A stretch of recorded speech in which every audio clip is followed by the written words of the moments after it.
Bonjour, bonjour, c'est Kay Starro. Bienvenue à vous dans cette guidance hebdomadaire sur le thème qu'est-ce que cette personne ressent.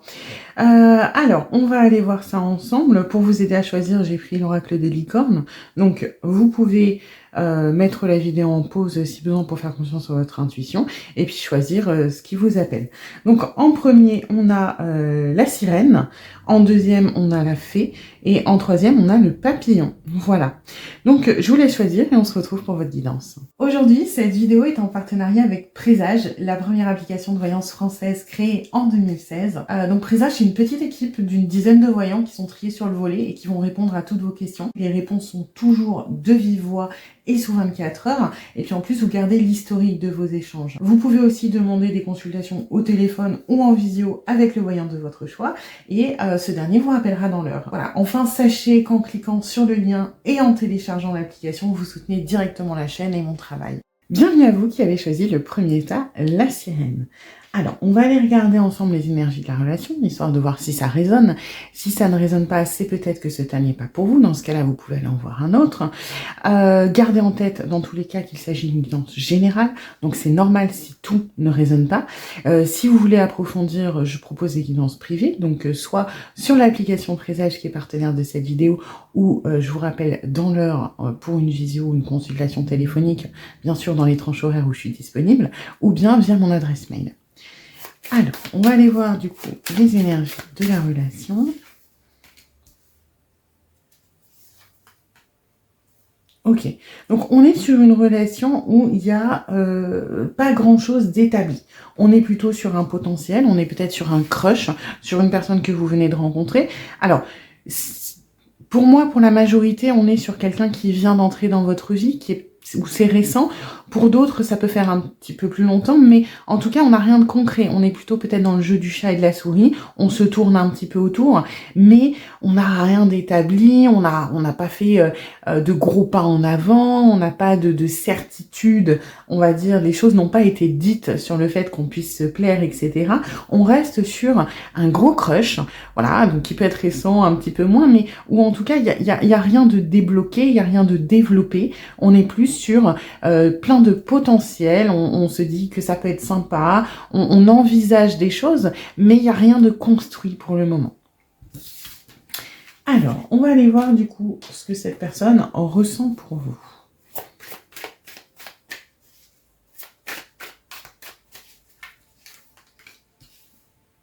Ok, alors pour le moment, on n'est peut-être pas ouvert à une relation de couple. Ça ne veut pas dire que la personne n'est pas intéressée par vous, ça veut juste dire que, a priori, pour le moment, on ne pense pas si loin. On n'est pas trop... Alors, on n'est peut-être même pas ouvert spécialement sur le plan sentimental, que ce soit avec vous ou avec quelqu'un d'autre. Hein. Alors, on va essayer de creuser un petit peu.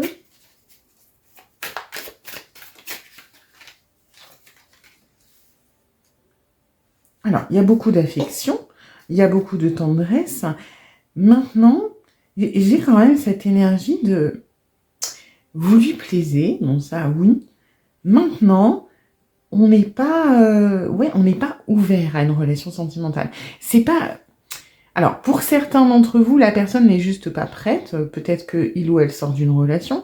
Peut-être que il ou elle est engagé. Hein, il peut y en avoir dans le tas. Peut-être que il ou elle n'avait pas prévu de se mettre en couple ou de rencontrer quelqu'un à cette période de sa vie. Toujours est-il que cette histoire de ne pas être ouvert à une relation sentimentale, ce n'est pas parce que c'est vous. C'est plus de manière générale. Maintenant, il y a quand même un intérêt. Il y a quand même un début d'attachement même. Donc on va voir de quel côté ça bascule, mais j'ai l'impression que ce sont deux choses distinctes. Ce n'est pas on est intéressé mais on ne veut rien avec vous. C'est on est intéressé mais on n'avait pas prévu d'avoir quelque chose général, voilà, de manière générale.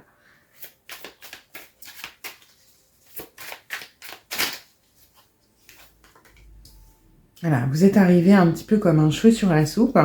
La personne se pose vraiment question pour moi, hein. C'est-à-dire que est-ce qu'on va saisir l'opportunité?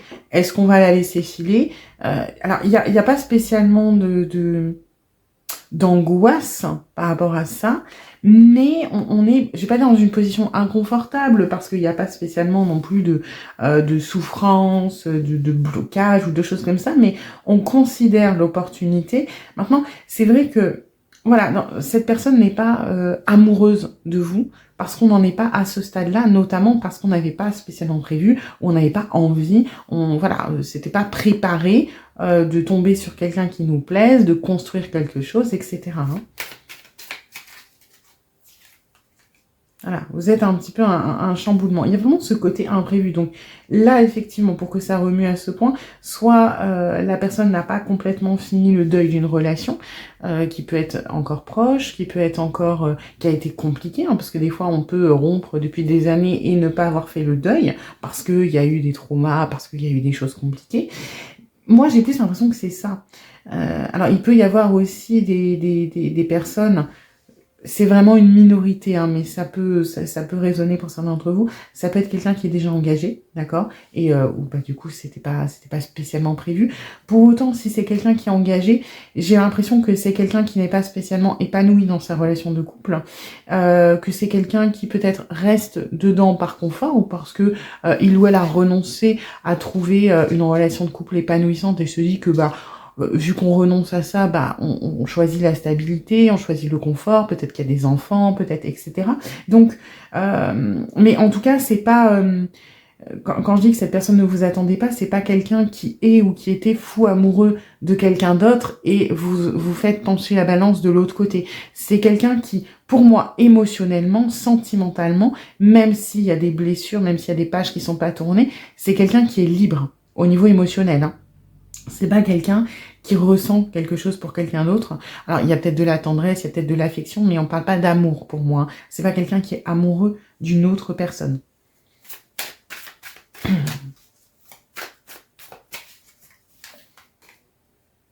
Ouais, par contre, on est vraiment bloqué par rapport à une situation quelle qu'elle soit. Hein. Alors ça peut être, même s'il n'y a pas de sentiment, une relation, ça peut être aussi les chaînes du passé. Hein. Moi j'ai beaucoup ça pour certains d'entre vous.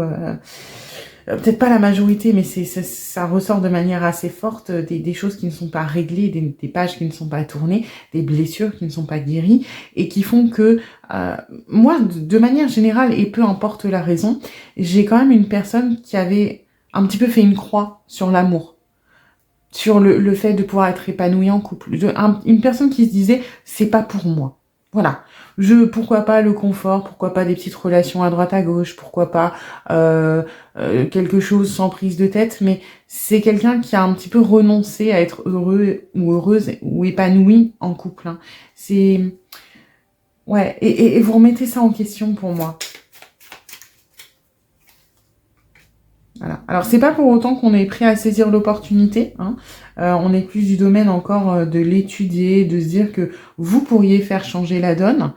Mais il y a quand même un poids du passé ou quelque chose qui retient, qui est quand même particulièrement conséquent, hein, il faut le savoir. Maintenant, c'est une question d'état d'esprit. Cet état d'esprit est déjà un petit peu en train d'évoluer par vous, finalement, grâce à vous. Donc, voilà, mais sachez que oui, on est vraiment sur une espèce de balance où, a priori, vous partez pas gagnant. Hein, c'est-à-dire que là, il y a vraiment le poids du passé et puis la possibilité de faire quelque chose. Bon, bah, vous rééquilibrez un petit peu, mais ça reste déséquilibré. Il y a quand même beaucoup de chamboulements, beaucoup d'enfermements, beaucoup de poids, beaucoup de peut-être de blessures, de contraintes aussi. Hein, parce que c'est vrai que pour la majorité, moi, je ressens surtout des blessures qui ne sont pas guéries. Mais ça peut être des choses beaucoup plus construites, enfin beaucoup plus dans la matière, effectivement. Peut-être une personne qui est engagée, peut-être voilà, une position qui fait que c'est pas prévu, hein. C'est pas prévu. C'est pas pour autant qu'on est complètement réfractaire, mais j'ai l'impression qu'on ne se sent peut-être pas capable. C'est plus ça. J'ai pas l'impression qu'il y a un poids réel, c'est-à-dire par exemple une opposition de, je sais pas, de la famille, une opposition au niveau professionnel, si vous êtes dans la même boîte. J'ai plus l'impression que c'est des blocages qui sont mentaux, des chamboulements qui sont mentaux, qui sont par rapport à une routine, par rapport à des croyances limitantes qu'on avait, hein, par exemple cette conviction de se dire que c'est pas pour nous. C'est beaucoup plus interne, personnel et mental que physique, hein, les blocages, enfin, que dans la matière. Donc ça, c'est plutôt positif en soi parce que l'état d'esprit est déjà en train de changer un petit peu. Donc ça veut dire que la porte n'est pas complètement fermée. Elle est clairement pas ouverte, hein. Pour le moment, vous avez le pied avec les orteils, mais il y a moyen. Il y a moyen de moyenner. Alors ensuite, vous voyez, on a cette ouverture quand même, hein. Alors, on n'est pas prêt forcément à la saisir, voilà, exactement ce que je disais, on n'est pas prêt à la saisir, hein. On a ce 4 de coupe qui met un petit, un petit stop de manière assez ferme, mais on reste ouvert. C'est ça, c'est vraiment, vous êtes dans une espèce d'entre-deux.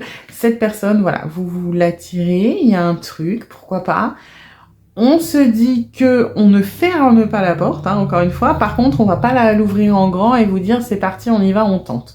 Pour le moment, on est plutôt dans le refus. On est plutôt dans on laisse les choses comme elles sont parce qu'il y a trop de, on va dire, de conséquences, hein. On a ce passé qui est encore là. On a peut-être des convictions qui nous freinent. Donc, on n'est pas prêt à saisir ce que ça pourrait amener, hein. Et on a cette impératrice là également qui nous parle de ça, qui nous dit on imagine le potentiel, on peut se faire des plans, on peut conceptualiser les choses, on peut se dire que ça serait pas mal, on est dans ce projet un peu de gestation, pour autant on n'en est pas à la matière, hein. On n'est pas dans les énergies de l'empereur, on est dans quelque chose, est-ce qu'on avait ici au début, on est dans ces énergies de l'artiste, dans tout ce qui va être visualisation, conceptualisation, on se dit pourquoi pas, et c'est vrai qu'on avait déjà ce magicien là qui bloque un petit peu. Parce que le magicien, oui, c'est le potentiel, mais c'est le potentiel qui n'est pas encore mis en place. Et là, on est exactement dans ces énergies-là, hein, finalement, de manière un petit peu plus développée. C'est que cette personne a cet intérêt, hein, mais notamment avec ces énergies-là. Mais quand il s'agit de la saisir, dès qu'il s'agit de passer au concret, à la matérialisation, on refuse. On est dans cette énergie du 4 de coupe.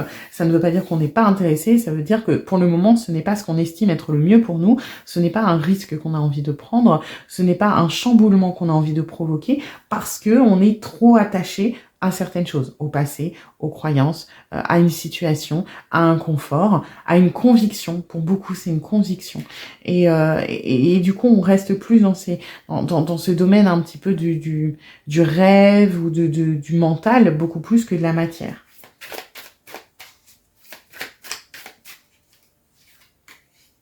Voilà. Et vous voyez, à chaque fois, c'est contrebalancé, hein, parce que sur le papier, vous êtes un petit peu ce que je disais quand la personne se dit l'amour c'est pas pour moi. Il y a c'est pas en mode Calimero de je vais souffrir, c'est plus je renonce parce que je ne pense pas être capable de trouver quelqu'un qui m'apporte ce que je recherche. C'est comme si la personne se disait voilà, moi je cherche un mouton à 5 pattes. Bon, la probabilité que j'en croise un, c'est mort. Voilà, je cherche une licorne ou je cherche une sirène. C'est bien, hein, ouais, c'est cool si j'en ai une, c'est sympa, mais les sirènes, on n'en croise pas tous les jours. Donc dans le doute, je commence à me dire peut-être que ce que je cherche n'existe pas. Et là, vous arrivez, et puis la personne se dit, finalement, peut-être que les sirènes, ça existe, ou alors on n'en est pas très loin, donc qu'est-ce que je fais? Parce que finalement, c'est un peu ce que j'ai toujours voulu, parce que je me disais que fallait renoncer parce que je trouvais pas, mais maintenant que c'est sur mon chemin, qu'est-ce que je fais? Est-ce que finalement, je suis prêt? C'est un peu, voilà, quand on fait un souhait, un vœu, et que ce vœu se réalise, des fois, on se rend compte que, est-ce que c'est vraiment ce qu'on voulait? Est-ce qu'on est vraiment prêt à ça? Là, c'est un petit peu ça. C'est que cette personne avait renoncé, et maintenant que vous êtes là, oui, vous cochez toutes les cases, hein. Sur le papier, il y a un réel intérêt, il y a un coup de cœur, il y a le potentiel de faire plein de choses. Maintenant qu'on est face au truc, est-ce qu'on a la force de saisir cette opportunité? Pour le moment, non. On ne la ferme pas, encore une fois, mais on ne la saisit pas. Voilà, c'est trop lourd à porter. Vous voyez, à chaque fois, ça fait un peu les montagnes russes, quand on a les plus et les moins. Voilà, on a encore un plus et le moins. Là, c'est un peu plus linéaire. Là, on est vraiment ça me fait penser un peu pour ceux qui connaissent, si vous avez vu le film Réponse, quand elle sort de la tour et elle est en mode un petit peu schizophrène de youpi, je suis libre, et puis après, oh mon Dieu, elle va me tuer, etc. Là, c'est un peu ça, c'est youpi, c'est trop bien, j'ai un attachement, j'ai un coup de cœur. Oui, mais non, je suis pas prêt. Je suis pas prêt, je suis pas prête, je ne saisis pas l'opportunité. Oui, mais cette personne, elle est quand même trop bien, elle coche toutes les cases, c'est un peu tout ce que j'ai toujours voulu, c'est la sirène que j'ai cherchée pendant super longtemps. Ouais, mais est-ce que je suis vraiment prêt ou prête à affronter les changements, à saisir cette opportunité, à me réengager dans une vie sentimentale avec les conséquences que ça a? Oui, mais d'un autre côté, c'est peut-être la seule occasion que j'ai. Je veux dire, j'ai cherché ça toute ma vie et le jour où on me l'offre, je vais vraiment passer à côté. Oui, mais d'un autre côté, je ne sais plus faire, je ne sais plus donner. Est-ce que je suis prêt à me donner, à donner autant, à m'investir, à potentiellement perdre? Et voilà. Et donc, on est sur cette espèce de montagne russe émotionnelle. Là, on a plus l'idée générale, hein, c'est-à-dire cette contradiction entre ce que vous pouvez amener qui n'était pas prévu et les convictions ou l'état d'esprit de cette personne face aux relations amoureuses. Et là, on a à l'instant T ces espèces de montagnes russes de ce que vous provoquez. Donc, cette personne a clairement un intérêt pour vous. Maintenant, on se freine, hein. On est dans la mesure, on n'est pas forcément prêt parce que cette personne n'était pas prête ou prête à vous rencontrer, de toute façon. On va aller voir du coup l'implication de cette personne dans votre relation. Alors, hop.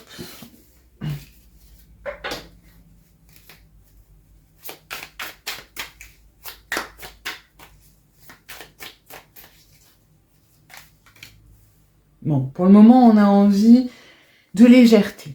Alors, ça veut pas dire qu'on ne veut pas s'engager, qu'on veut profiter et vous jeter. Ça veut juste dire que pour le moment, on a juste besoin de lâcher prise, de laisser les choses arriver et de profiter de ce qu'on a à recevoir, de ce qu'on a à accueillir, sans se projeter plus que ça. C'est vrai que même si cette personne est dans le mental pour compenser le manque dans la matière, où on va avoir des petites projections, on n'est pas dans des projections concrètes, on est dans des projections du domaine de l'illusion, du domaine du rêve.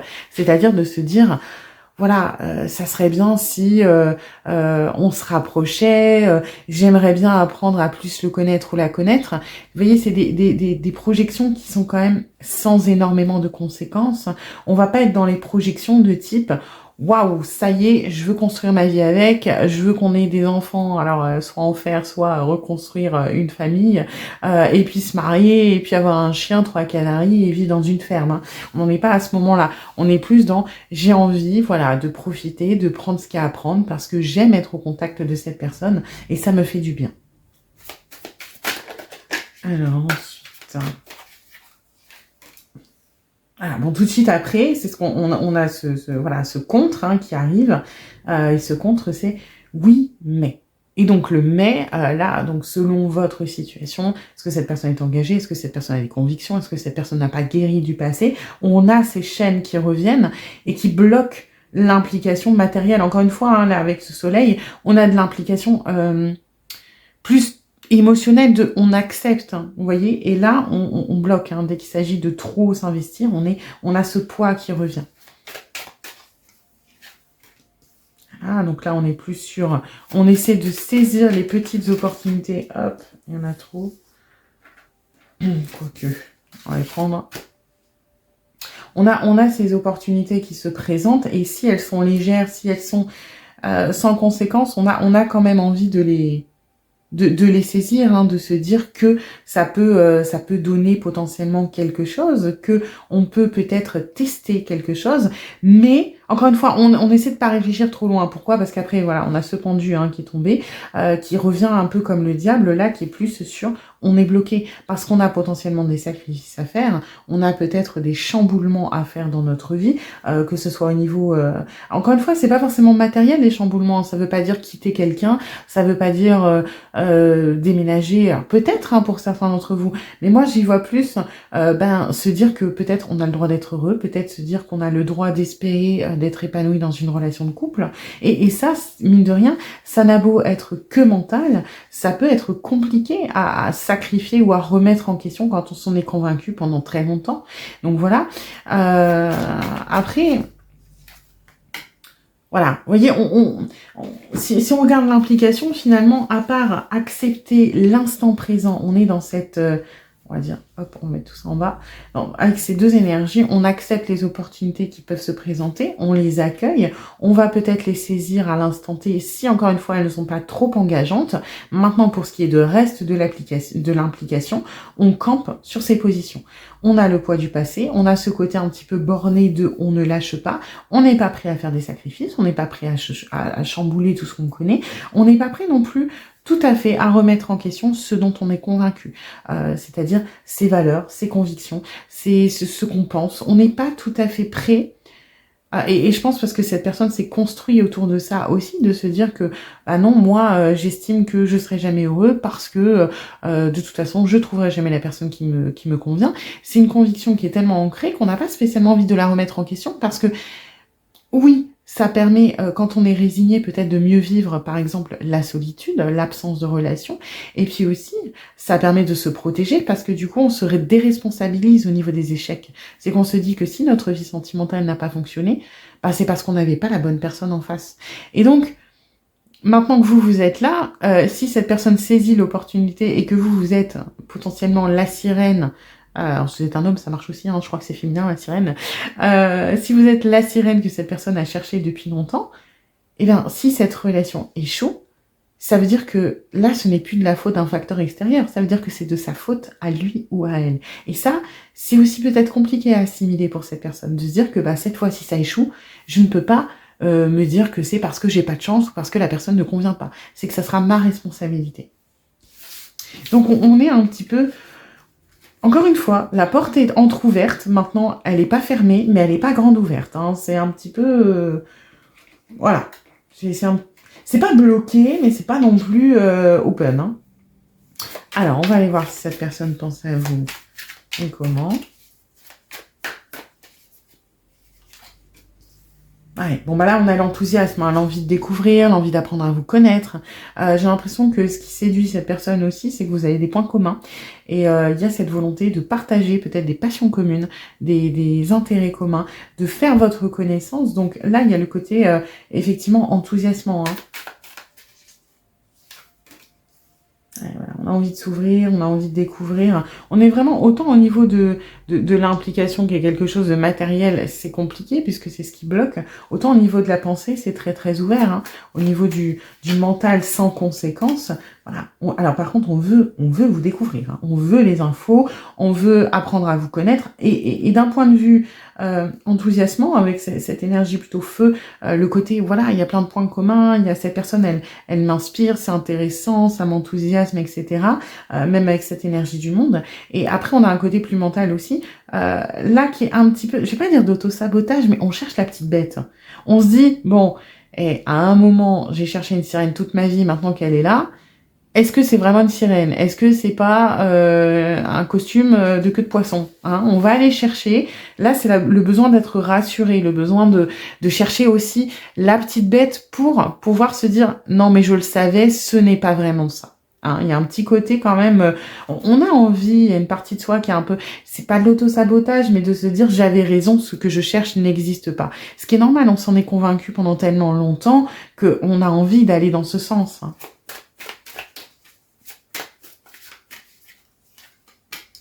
Bon, là, on a le côté très, très émotionnel. On a quand même 3 valets, hein.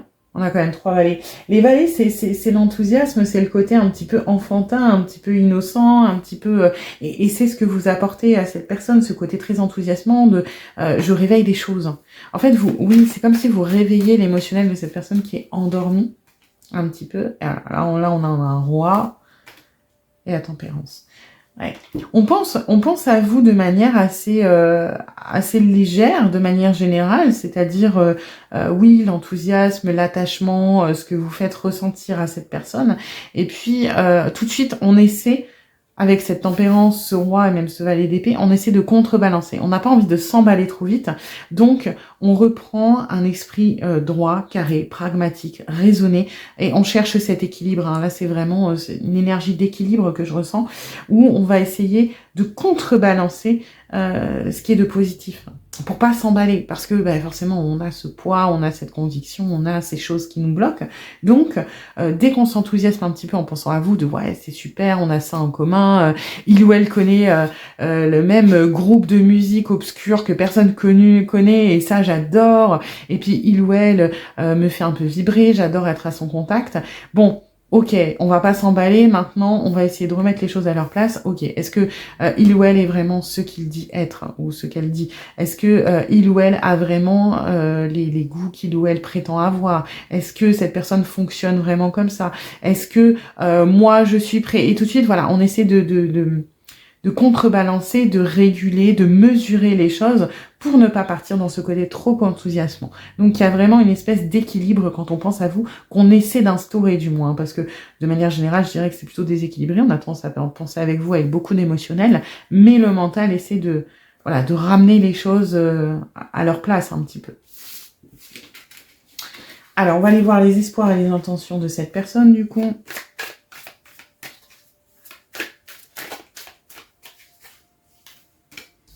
Oh, c'est beau. 10 de coupe. Alors, les espoirs et les intentions, on va parler clairement, c'est pas quelque chose d'assumer, hein. C'est-à-dire que oui, dans l'idéal, quand cette personne se laisse aller un petit peu à la rêverie et laisse tomber les barrières et etc. et se prend pas trop la tête, effectivement on vit ce 10 de coupe, c'est-à-dire un petit peu la consécration de la vie sentimentale, c'est-à-dire le bonheur que cette personne auquel cette personne avait renoncé depuis si longtemps. Le bonheur, voilà, sain, une vie de couple, un foyer, peut-être avec des enfants, donc soit les vôtres, soit une famille recomposée. En tout cas, on se dit que voilà, s'il y a peut-être quelqu'un qui pourrait amener ça, ça pourrait être vous. Et c'est quand même impressionnant parce que moi, de ce que je ressens, c'est pas non plus une relation que vous avez qui est très entamée sur le plan au moins matériel, et il y a quand même énormément d'attentes. Alors, indirect, c'est pas tant des attentes, c'est des espoirs finalement. Bon, par contre, on a peur. Alors, attention, je vous dis ça parce que je le ressens assez fort. Bien sûr que on espère avoir une relation de couple, qu'on espère avoir quelque chose de sain, quelque chose d'équilibré. C'est une personne, je trouve, qui a énormément manqué d'équilibre dans sa vie sentimentale et qui, maintenant, c'est une aspiration profonde d'avoir quelque chose de vraiment de balancé, de recevoir à la mesure de ce que cette personne donne, des choses comme ça. Pour autant, attention, cette personne, pour certains d'entre vous, alors j'ai envie de dire pour quasiment tout le monde, mais après c'est dans une plus ou moins grande mesure, cette personne va peut-être essayer de chercher un sauveur ou une sauveuse en vous. Hein. Et ça, attention, parce que autant les espoirs et les attentes sont très saines de voilà avoir un partenaire de vie, quelque chose d'équilibré, quelque chose de construit, quelque chose de sain, autant attention à ne pas... J'ai l'impression que si vous avérez être la sirène pour cette personne, on risque de mettre énormément d'attentes sur votre dos. Ce n'est pas le cas actuellement parce qu'on n'est pas encore débloqué de tout ce qu'il y a qui est facteur bloquant, hein, les croyances, les convictions, peu importe. Mais quand ça va se débloquer, on risque de mettre énormément d'attentes sur votre dos. Donc attention à ça. Vous n'êtes pas le sauveur ou la sauveuse. Et si vous avez un syndrome de ce type-là, attention à le mesurer parce qu'on va tomber dans quelque chose de particulièrement déséquilibré. Et c'est dommage parce que les aspirations de cette personne sont saines à la base. Hein. Et voilà, je vois quand même une alerte ici, donc je vous le transmets. Attention à ne pas vouloir sauver cette personne parce que il y a une partie de lui ou d'elle qui recherche ça et ça peut déséquilibrer les choses et entacher quelque chose qui peut être très très très très sain et très très stable. Hein.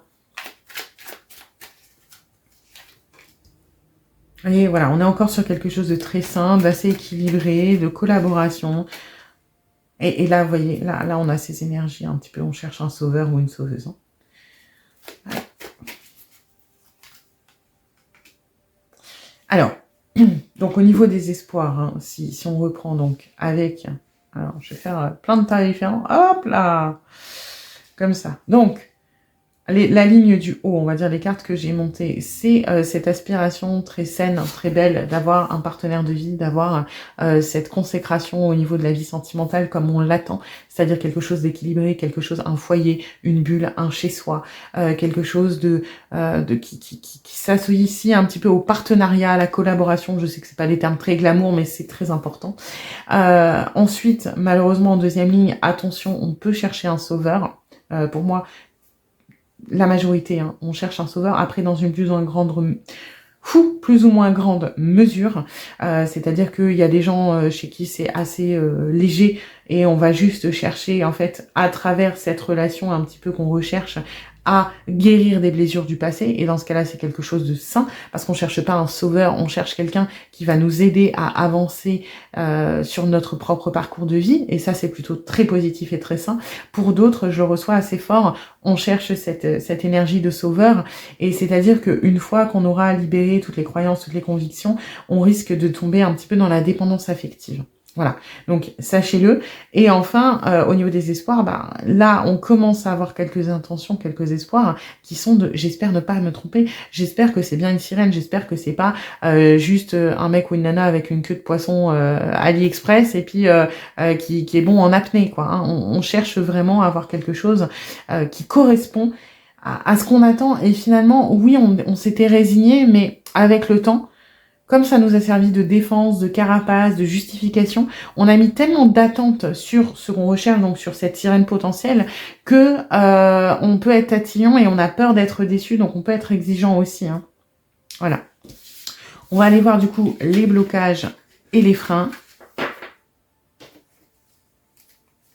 Alors...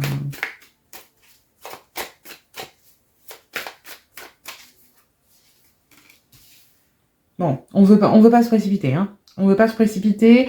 Et alors, on a de la patience, certes, parce qu'on a envie que les choses suivent leur cours et que on veut pas s'emballer trop vite pour être déçu, on veut pas, etc. Mais il y a aussi on a donné, j'ai l'impression que ça fait peut-être un moment que cette personne ne croyait plus à l'amour ou se disait c'est pas pour moi, mais c'est quelqu'un qui a activement cherché par le passé. C'est quelqu'un qui a quand même eu énormément d'investissement dans sa vie sentimentale à un moment donné. Et aujourd'hui, on s'est résigné parce qu'on en avait marre, parce qu'on était à bout, parce qu'on n'avait plus l'énergie pour ça. Et on est un petit peu... on a un léger frein à se réinvestir comme on a pu le faire à l'époque. Donc on n'a pas envie de le faire pour rien. Hein. C'est pour ça qu'on est dans la patience aussi. Ah, on hésite. On veut être sûr. Après, c'est normal. Hein. Ouais. On veut être sûr. Et là, par contre, je trouve qu'il y a un petit peu de mauvaise foi. On veut, voilà, on a décidé qu'on voulait ça. Et si ce n'est pas ça, il y avait ce côté un petit peu tatillon de chercher la petite bête à un moment. On est capable de fermer la porte par facilité s'il y a un truc qui correspond pas. C'est-à-dire, exemple bidon, voilà, cette personne a dit, voilà, je veux une sirène, je veux qu'elle soit plus petite que moi, je veux qu'elle soit brune, je veux je sais pas, qu'elle aime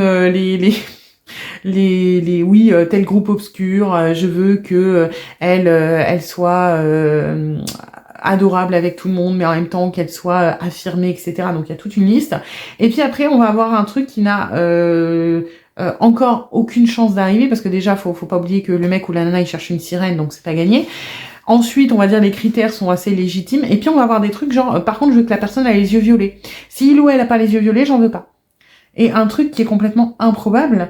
Et si vous n'avez pas ce dernier critère, cette personne pourrait être capable de dire ah bah non, c'est pas exactement ce que j'avais demandé, donc je n'en veux pas. Ah, moi je voulais que il ou elle ait des enfants, ok, mais grands. Ah bah cette personne, elle a un enfant de 8 ans, c'est trop jeune, j'en veux pas. Moi j'avais dit que je voulais des enfants plus grands. Vous voyez, en fait, cette personne est tellement convaincue que ce qu'il ou elle recherche n'existe pas. Et ça l'arrange, hein, il faut bien se dire ça, c'est que ça arrange cette personne de ne pas trouver ce qu'il ou elle recherche, que on peut être capable de se fermer sur un détail vraiment minuscule. Et ça, faut bien vous dire que cette personne va chercher ce détail. Donc après, il y a quand même énormément dans la balance que vous apportez pour que ça ne sonne pas la fin tragique du potentiel de la relation. Mais sachez que cette personne peut se murer dans un silence ou peut se bloquer drastiquement par rapport à une broutille, par rapport à un truc qui est minuscule et que vous n'allez pas comprendre parce que c'est le temps que, on va dire, les dernières barrières cèdent. Ça va être son garde-fou pendant un moment, donc ça peut être un truc à la con, je sais pas, vous avez pas dit merci au serveur du restaurant, oh là là, c'est horrible, il ou elle est pas poli, moi je veux pas de ça dans ma vie. Vous voyez ce que je veux dire? Ça peut bloquer sur quelque chose de minuscule parce que ça sert un petit peu l'argumentaire et la cause de cette personne.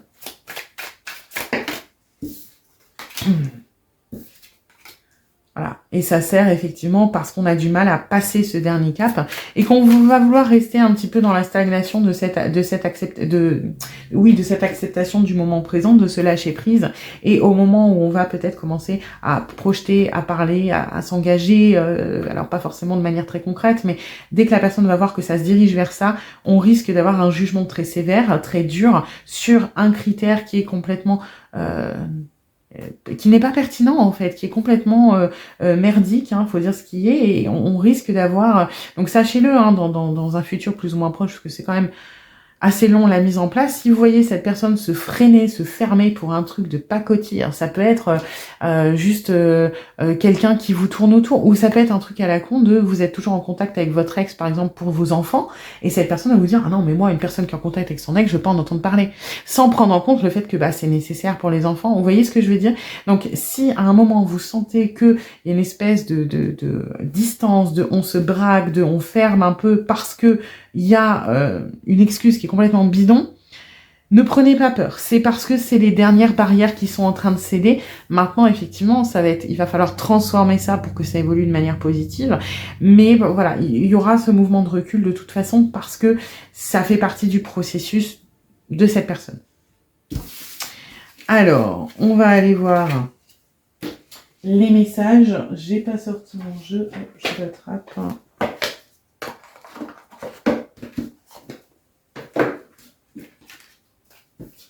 Donc, les messages de cette personne pour vous. Je veux être avec toi. Je prends conscience de combien tu comptes pour moi et je suis bien quand nous sommes ensemble. Et dorénavant, je ne veux plus me passer de toi, je voudrais être plus souvent avec toi. Et on avait ce côté très... l'envie, avec ce soleil qui est revenu plusieurs fois, de passer du temps avec vous, d'apprendre à vous découvrir. Mais c'est vrai que dans la légèreté, le je veux être avec toi, il faut bien comprendre que ce n'est pas je veux être en couple avec toi. C'est je veux passer du temps avec toi, je veux être physiquement avec toi, je veux apprendre à te connaître, je voudrais être plus souvent avec toi. Mais si vous regardez bien ce qui est marqué, on ne parle pas de mise en couple, ce n'est pas je vais être en couple avec toi, c'est je suis bien quand nous sommes ensemble. Tu comptes pour moi, je ne veux plus être loin de toi ou me passer de toi, je veux être plus souvent avec toi, mais on est sur quelque chose on va dire de physique, de concret, mais on n'est pas sur je vais être en couple, on n'est pas dans la projection de ça, hein. Envie de te faire l'amour, j'ai envie toi de te toucher, de t'embrasser, de caresser ton corps, de te prendre dans mes bras, j'ai envie de sensualité, de sexualité avec toi, et je rêve, je fantasme sur toi. Là, c'est l'attirance, effectivement. Ce qui est important, c'est la recherche de proximité à travers ce message qu'on a là ici. Cette personne veut être plus proche de vous, et surtout la fin, je fantasme sur toi, parce que c'est encore du domaine un petit peu, pas de l'illusion, mais de l'immatériel pour l'instant. On va aller voir pour finir les dés à titre indicatif. On a le 1 et le 5. Donc, vous prenez de la manière dont ça résonne le mieux pour vous. Ça peut être dans une semaine, dans 5 semaines, dans un jour, dans 5 jours. Le 1er du mois, le 5 du mois, ça peut être le 5 janvier. Vous prenez ce qui vous inspire. Ça peut être aussi des dates d'anniversaire, des dates de naissance. Ça peut être la confirmation que cette guidance est réellement pour vous. Et sinon, ça peut être, voilà, selon votre intuition, des moments clés sur lesquels il peut se passer quelque chose, un pas en avant ou notamment peut-être ce pas en arrière dans votre relation. Voilà. J'espère que cette guidance vous aura plu, vous aura un petit peu éclairé. Si c'est le cas, n'hésitez pas à liker, à partager, à vous abonner, à commenter également. Et puis, je vous dis à bientôt pour une nouvelle guidance. Bienvenue à vous qui avez choisi le deuxième tas, la fée. Alors, on va aller voir les énergies de la relation, histoire de voir si ça résonne, comme d'habitude. Si ça ne résonne pas, c'est peut-être que ce thème n'est pas pour vous. Dans ce cas-là, vous pouvez aller en voir un autre. Et puis, gardez en tête, bien évidemment, qu'il s'agit d'une guidance générale. Donc, c'est normal que tout ne résonne pas. Si vous souhaitez approfondir, donc moi je propose des guidances privées, soit sur l'application Présage, donc qui est partenaire de cette vidéo, ou je vous rappelle dans l'heure en visio ou au téléphone, bien sûr dans les tranches horaires où je suis disponible, ou bien via mon adresse mail. Voilà. Alors, on va aller regarder les énergies de la relation.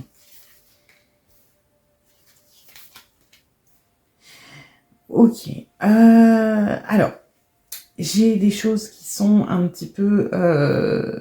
qui partent, alors pas dans tous les sens, mais voilà. J'ai soit des personnes qui sont quand même dans une relation qui est un petit peu compliquée parce qu'il y a des secrets. Il y a peut-être un rapport de force par rapport à ça. C'est-à-dire de une personne qui ne lâche pas certaines choses. Alors ça peut être le fait d'avoir des sentiments pour vous, ça peut être le fait d'avoir des sentiments pour quelqu'un d'autre, ça peut être d'avoir une relation avec quelqu'un d'autre, ça peut être une infidélité. Toujours est-il qu'il y a la personne à laquelle vous pensez est quand même particulièrement réfractaire à communiquer certaines choses. Moi, encore une fois, j'y vois quand même plutôt des secrets. Ça peut être aussi juste ne pas vouloir s'abaisser, entre guillemets, parce que c'est comme ça que cette personne le ressent, à communiquer sur ses ressentis. Ça peut être juste une espèce de volonté de garder un petit peu l'apparence, une apparence inaccessible, une apparence de quelqu'un qui ne ressent rien, mais on est face à quelqu'un quand même qui est assez fermé et ferme sur son émotionnel, son ressenti, sur certaines choses. Encore une fois, ça part un peu dans tous les sens parce que j'ai autant des secrets ou des choses qui ne sont pas communiquées sur l'émotionnel que sur potentiellement des autres informations beaucoup plus factuelles. Voilà. Alors, on va aller voir ce que cette personne ressent pour vous.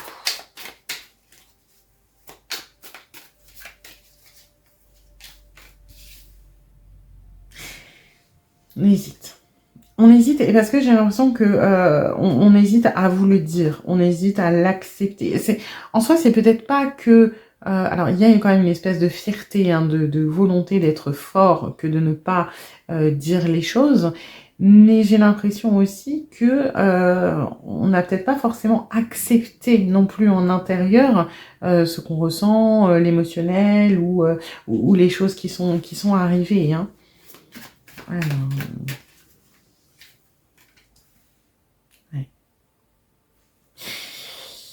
Alors...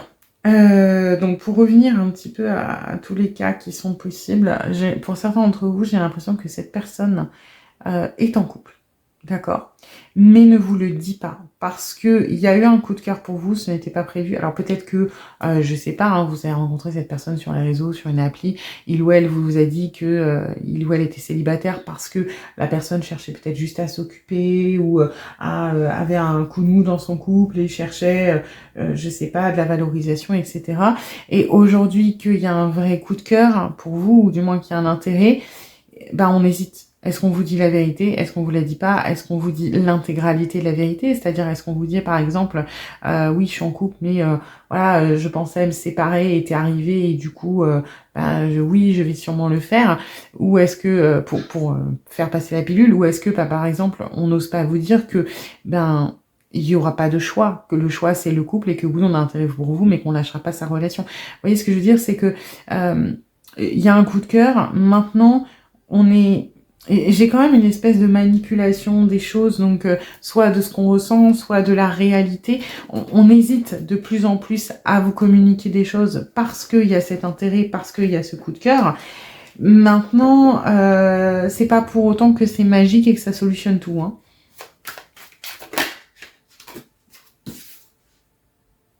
Ouais, on est dans un état un petit peu statique. En gros, j'ai l'impression qu'on s'est fait dépasser par les choses.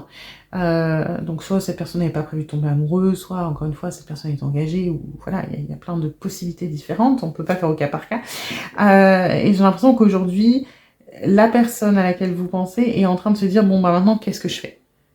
Maintenant, oui, il y a cette situation où il y a ce secret, où oui, il y a ces sentiments. Et moi, dès le début, par exemple, cette personne, j'ai dit que je voulais surtout pas être en couple, ou je voulais surtout pas, etc. Et aujourd'hui, on se fait, bon, bah maintenant, c'est en contradiction. Il faudrait que je me positionne d'un côté ou de l'autre. Je ne sais pas quoi faire. Donc, on est dans le moment juste avant de sauter en haut du plongeoir où on essaie de prendre une décision par rapport à vous. Alors, quand je dis prendre une décision, ça ne veut pas dire se lancer dans une relation. On n'en est pas à ce stade-là. C'est prendre une décision par rapport à avouer les choses. Et encore une fois, ça peut être avouer ses sentiments ou avouer un secret quelconque, une situation, etc. On en est à prendre la décision, en gros, de devenir clean, quoi, de dire les choses.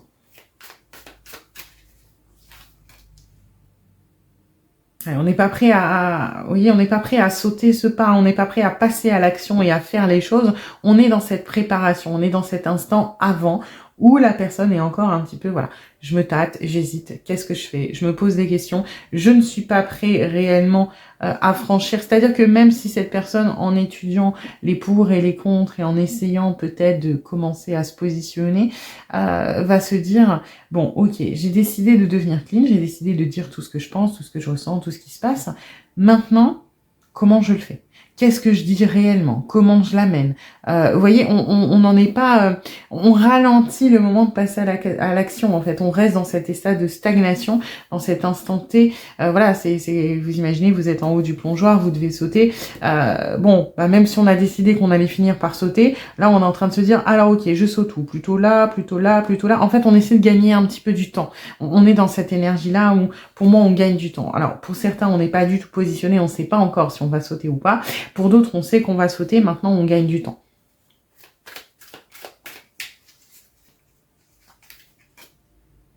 Ouais. Et alors, on gagne du temps de manière quand même un petit peu... J'ai l'impression qu'on a envie d'éviter cette confrontation, ce côté... Alors, confrontation, ça veut pas forcément dire qu'il y a un conflit, hein. C'est vrai que je parle peut-être d'une tierce, mais pas forcément. Ça peut être juste une personne qui a énormément de mal à communiquer sur son émotionnel, sur ses sentiments, qui a énormément de mal à dire « je suis amoureux » ou « amoureuse ». Et c'est...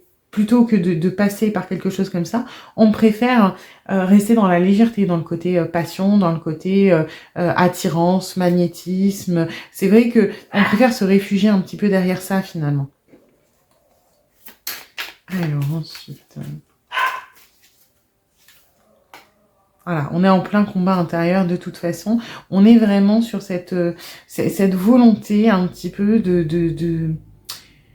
de pas avancer, hein, faut dire ce qui est. Moi, j'ai vraiment cette sensation on essaie de gagner du temps, on donne peut-être un petit peu des miettes de temps en temps. Alors des miettes, c'est pas dans le sens où vous méritez pas plus, mais on gagne du temps avec peut-être parfois des attentions, des faux pas en avant, on vous rassure, on vous séduit, parce que cette personne n'est pas prête à avancer d'un point de vue émotionnel, d'un point de vue intime, d'un point de vue profond. Donc on avance de manière superficielle parce que en plus profond, on est vraiment dans ce combat intérieur où on n'est pas prêt.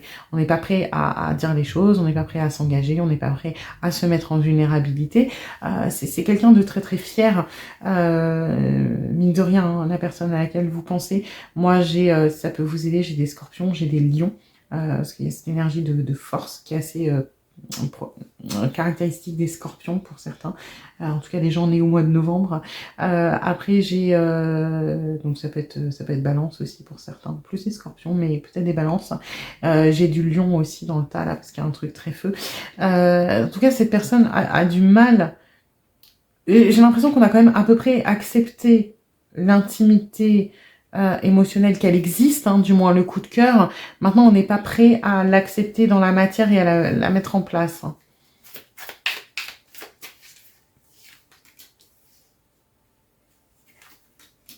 Ouais.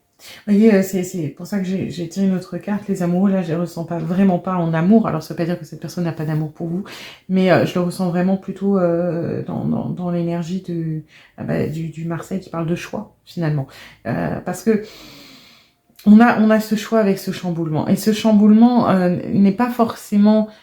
Encore une fois, s'il y a une situation matérielle externe, c'est-à-dire peut-être une tierce, il faut savoir que cette situation matérielle ne changera pas par rapport à votre coup de cœur. Du moins, cette personne n'est pas prête à la faire changer, clairement pas. Par contre, il y a un chamboulement au niveau de se mettre en vulnérabilité, avouer les choses, montrer ses faiblesses, montrer ses failles, etc. Et ça, la personne associe le fait de vous dire les choses, le fait de se livrer, le fait même d'avancer dans ce coup de cœur à quelque chose de dangereux. Du moins de dangereux, enfin, c'est plus... Moi, ce que je ressens, c'est pas de l'angoisse et de la peur, c'est plus énormément de fierté. Il y a vraiment cet ego, cette fierté, cette volonté d'être fort, d'être dominant dans la relation, d'être la personne qui contrôle, etc. Vous voyez ce que je veux dire? C'est pas forcément une peur ou une angoisse liée aux blessures du passé, etc. C'est plus une fierté très très forte. Hein.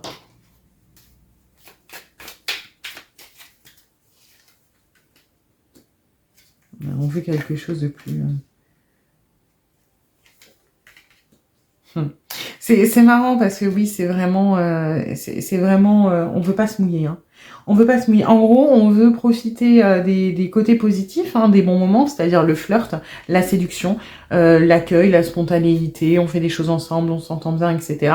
Par contre, dès qu'il est question d'intimité, tout de suite ça bloque. Hein, parce que si vous remarquez, au niveau des couples, on a que dalle. On a celle-ci qui parle effectivement du coup de cœur qu'on a pour vous. On a le 4, mais le 4 de coupe, c'est un stop. Et à côté de ça, on est quand même sur énormément de bâtons. De feu, de manière générale.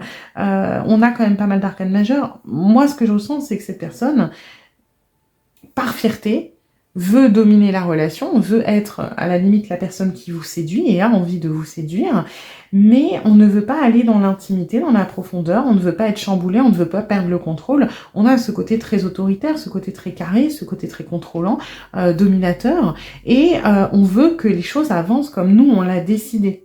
Hein, et ça va un petit peu avec ces énergies très fermes du début. On n'a pas envie que ça nous échappe, on n'a pas envie d'être dépendant de quelqu'un, on n'a pas envie d'être dans l'attente aussi, on n'a pas envie d'avoir d'attente, on a envie que ce soit l'autre, c'est-à-dire vous qui ayez des attentes et qui soyez à suivre le mouvement. Donc c'est un caractère qui est particulier, c'est quelqu'un qui est très sensible en fond, hein, ça paraît pas comme ça parce qu'il y a un côté très dominant, etc.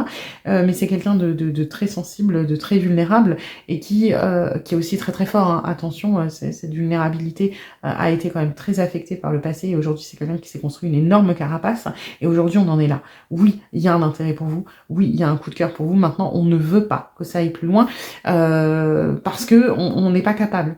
On n'est pas capable de laisser filer les choses, de se mettre voilà, à découvert, de se mettre à nu, de lâcher le contrôle. On n'est pas capable. On est capable de provoquer les choses parce que ça nous donne l'illusion du contrôle. Par contre, on n'est pas capable de les subir parce que, en gros, on n'est pas capable de les accueillir parce que dans notre tête, ce serait les subir. Et cette personne ne veut surtout pas subir, surtout pas sur le plan émotionnel. Donc, on est face à quelqu'un qui est quand même très campé sur ses positions, hein, sachez-le, oui, l'intérêt est là. Maintenant, c'est pas quelqu'un qui va s'ouvrir facilement, loin de là. Et c'est quelqu'un qui va tendance à avoir prendre l'ascendant sur la relation, sur vous, sur comment les choses se déroulent, et qui en plus va constamment reculer le moment de provoquer une intimité avec vous. Une intimité émotionnelle, hein, parce que l'intimité charnelle, là-dessus, je pense qu'il n'y aura pas de souci. Mais de provoquer une intimité émotionnelle, c'est quelqu'un qui va constamment repousser. Donc sachez-le. Hein. Alors, on va aller voir l'implication de cette personne du coup dans la relation.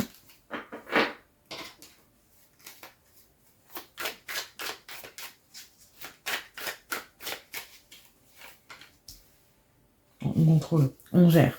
On gère, on contrôle, on est un petit peu sur tous les fronts, on est au four et au moulin, on essaie d'avoir tout à la main un peu sur tout.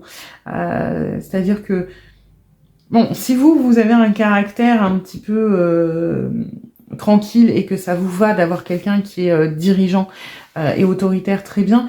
Mais voilà, sachez que là, on est sur une personne qui est un peu maniaque du contrôle quand même, un peu psychorigide, qui a besoin d'avoir vraiment... voilà, qui veut tout contrôler, qui veut tout savoir, qui veut tout maîtriser. Et sachez que une relation équilibrée avec cette personne ne passera que quand ce côté-là partira. Hein. Donc là, on est vraiment au début du lac prise de conscience de il faudrait peut-être, je réfléchis peut-être à me mettre en vulnérabilité et à lâcher prise, mais on est loin d'être dedans. Hein. Ok, on veut aussi garder énormément sa liberté. Alors ça, c'est une excuse, je vous le dis. C'est vrai que cette personne peut peut-être vous donner l'impression de papillonner, d'avoir d'autres personnes dans le viseur, par exemple, parce que, alors ce n'est pas forcément une peur de l'engagement, ce n'est pas une peur de perdre cette liberté, c'est plutôt une excuse. Je donne l'impression que je ne me ferme aucune porte, comme ça, je garde l'ascendant sur la relation. C'est la personne qui est dans l'attente et ce n'est pas moi. Donc, ouais, on est vraiment sur quelqu'un de très très fier avec beaucoup d'ego. C'est pas forcément quelque chose de... quand je dis fier avec de l'ego, ça va pas forcément être quelqu'un de machiavélique, de pervers narcissique, de manipulateur. Il y a un peu de manipulation, mais pour moi, on n'est pas dans quelque chose de malsain. On n'est pas dans quelque chose de sain parce que cette personne fait traîner les choses à votre détriment, que cette personne a un côté quand même assez égocentré, pense à son intérêt, pense à sa manière de gérer les choses, pense à son avantage, etc. Et c'est pas forcément cool parce qu'on vous fait un petit peu espérer, attendre et on donne rien. Donc ça, c'est pas sain. Pour autant, le but, c'est pas quelqu'un de méchant qui veut vous la faire à l'envers. C'est quelqu'un qui a une carapace qui est mastoc et j'ai l'impression qu'il ou elle n'est pas prêt à en sortir et il ou elle ne sait peut-être pas non plus comment enlever cette barrière qui a été faite. Ça n'excuse pas, hein, ça aide à comprendre. Vous avez les informations ensuite pour prendre votre décision. Est-ce que ça vaut le coup de continuer ou pas? Libre à vous, c'est votre libre arbitre. Mais sachez que, voilà, ce n'est pas mal intentionné, mais ça ne justifie pas et ça n'excuse pas non plus ce genre de comportement où vous êtes un petit peu à la merci de cette personne. Okay. Voilà, ça c'est un petit peu ce que j'avais. On ne sait pas forcément comment s'y prendre, on ne sait pas comment faire. Donc on va dans ce qu'on connaît. Et ce qu'on connaît, c'est ce côté un peu psychorigide et un peu, c'est ce que je disais, un peu manipulateur. Un peu. Voilà. Il y a cette capacité naturelle à réussir. Et il y a un côté un petit peu leader chez cette personne. Il y a cette capacité naturelle à rallier les gens à son opinion parce qu'on sait l'exprimer, on sait faire voir le bon côté. Donc cette personne, il y a une sorte de manipulation qui est pas forcément consciente. Hein, c'est plus une facilité que cette personne a et c'est comme un super pouvoir que cette personne a l'habitude d'utiliser. Mais c'est pas un super pouvoir où on va faire volontairement le mal. Vous voyez, c'est plus on a cette capacité, donc on l'utilise. Par exemple, si demain vous donnez le super pouvoir à un ado de se rendre invisible, il y a de fortes chances qu'il aille dans les douches des filles. Ok? Est-ce que ça fait de lui quelqu'un de méchant? Pas forcément. Est-ce que ça fait de lui quelqu'un de bien?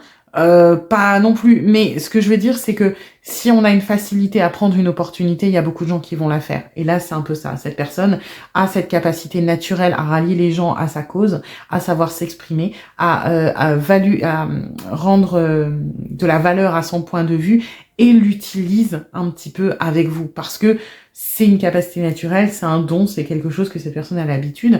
Et c'est vrai qu'on peut un petit peu vous retourner la tête et vous faire croire que ça vous va, cette situation, ce qui n'est pas forcément le cas. Hein.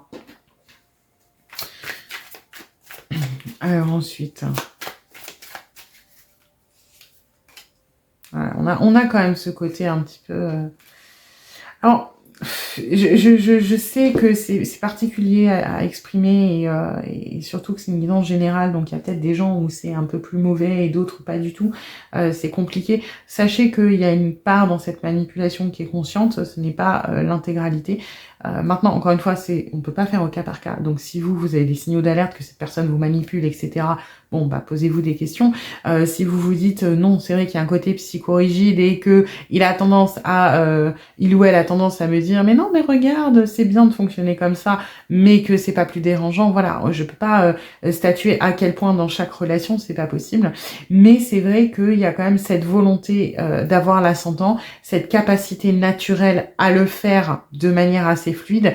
Il y en a pour qui c'est inconscient, il y en a pour qui c'est conscient. Et je vais pas dire qu'on vous balade parce qu'il y a quand même le coup de cœur, mais on vous emmène quand même là où on a envie de vous emmener. Hein. À un moment, il faut bien vous dire que si cette personne a décidé que il ou elle ne voulait pas s'investir émotionnellement, créer de la vulnérabilité, il ou elle peut vous balader longtemps avant de le faire. Hein. Je vous le dis. Parce que cette personne sait comment s'y prendre.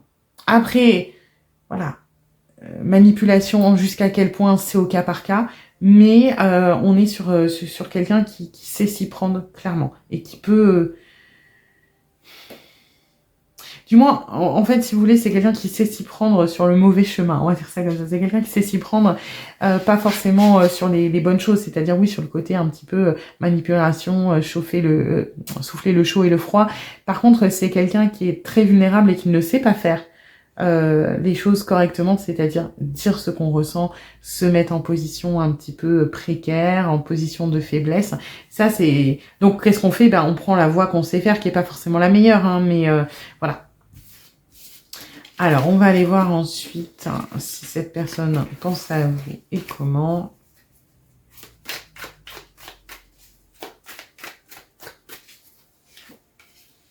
Bon, on pense à vous.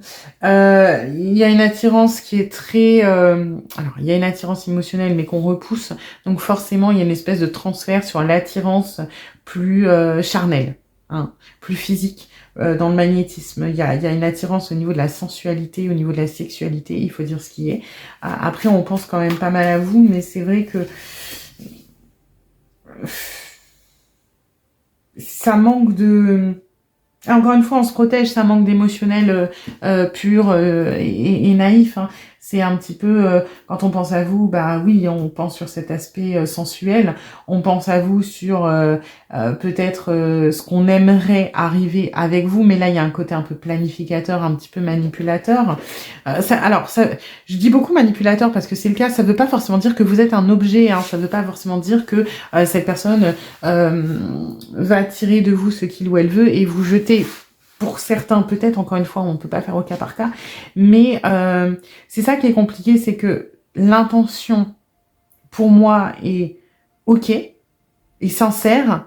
Maintenant, c'est des schémas de fonctionnement qui sont toxiques, c'est des attitudes qui sont mauvaises, qui sont toxiques. Donc, encore une fois, avoir des bonnes intentions, ce n'est pas suffisant, hein, ça ne justifie pas certains comportements, mais pour moi, les intentions ne sont pas...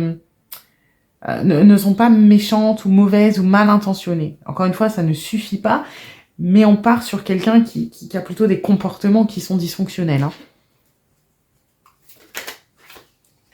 Ok, hop, ici, elle a sauté. Alors, de toute façon, on est dans le réel conflit intérieur. Vous voyez, quand on pense à vous, là, on a cette énergie, ça y est, un peu douce, un peu naïve dans les couples, de oui, on pense à vous de manière sentimentale. Maintenant, dès que ça arrive, c'est anxiogène. Donc, qu'est-ce qu'on fait? On combat ça et on part sur les voies qu'on connaît. Et les voies qu'on connaît, c'est maîtriser. Alors oui, peut-être qu'on attend, mais on attend parce qu'on maîtrise. C'est nous qui décidons de ce qu'on veut et de ce qu'on... C'est un peu, on voyait là cette énergie du 7 de denier, je la ressens que on a décidé qu'on voulait des roses, on va planter un rosier. Maintenant, on est prêt à attendre le temps qu'il faut pour avoir des roses. On n'est pas pressé, mais c'est nous qui avons décidé ce qu'on voulait. C'est pas, on attend patiemment dans un champ et on regarde ce qui va pousser. Il y a une notion de contrôle et ça, c'est quelque chose d'assez présent. Et même dans la manière dont on pense à vous, c'est-à-dire que oui, de temps en temps, il y a ce côté doux. La plupart du temps, on transforme ça sur quelque chose qui nous sécurise plus, donc de la sensualité, côté un petit peu plus passionnel. On aimerait trouver quelque chose, un terrain d'entente. Maintenant, on sait que ce n'est pas le même que le vôtre. On sait que nous, on n'est pas prêt à s'engager à la hauteur de ce que vous êtes prêt. Donc, on fait attendre, on fait espérer un petit peu et on essaie d'orienter vers là où on veut aller. Hein, faut dire ce qui est. Alors, on va aller voir les espoirs et les intentions de cette personne.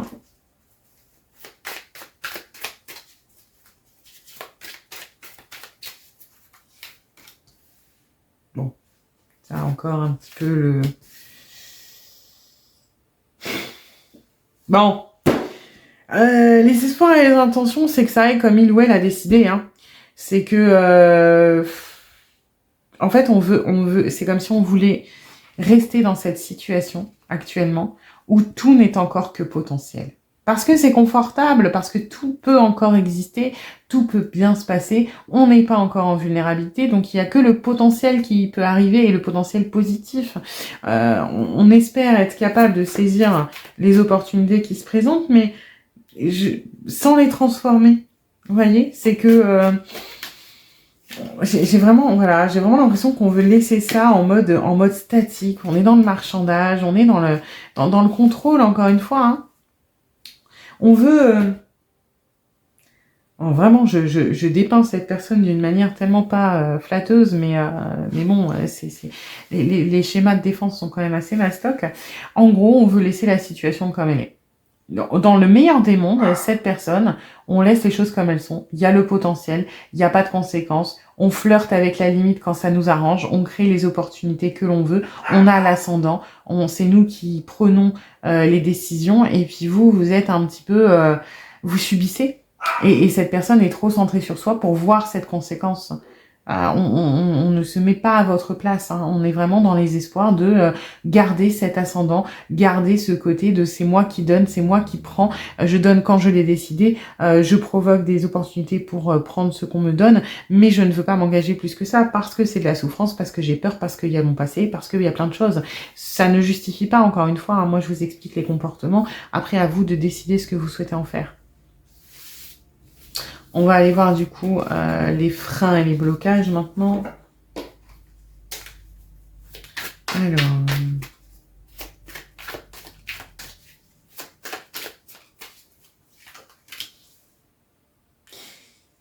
bah, on n'est pas capable de lâcher prise, hein. De toute façon, ça on le sait, on est vraiment dans ce côté contrôlant où on n'est pas capable de juste se dire qui vivra verra, j'accueille les choses, on n'est pas capable voilà, de se mettre dans cette énergie du fou, en fait, de fermer les yeux et de se dire, on y va, on verra ce qui arrive. Le principal, de toute façon, blocage qu'on peut voir juste avec cette énergie et avec ce qu'on a vu avant, c'est que cette personne n'est pas capable de ne pas être aux commandes. Cette personne n'est pas capable de ne pas être dans le contrôle. Cette personne n'est pas capable d'être spontanée, d'être dans le lâcher-prise, d'être dans je ne planifie pas, je ne prépare pas. Parce que finalement, cette manipulation, c'est un peu ça, c'est préparer, essayer de préparer, essayer d'orienter vers quelque chose. On voit, c'est une personne qui est très très intelligente, un peu trop pour son bien. Il y a beaucoup de scorpions dans le tas. Hein. C'est une personne qui va anticiper, qui va peut-être voir les chemins qui s'offrent et qui va se faire trop de films. Et donc, c'est comme si, voilà, on se dit, je vais prendre ça, il y a telle route qui se prépare, telle route, telle route, telle route. Moi, je veux surtout pas celle-là, parce que celle-là, c'est moisi, c'est foutu.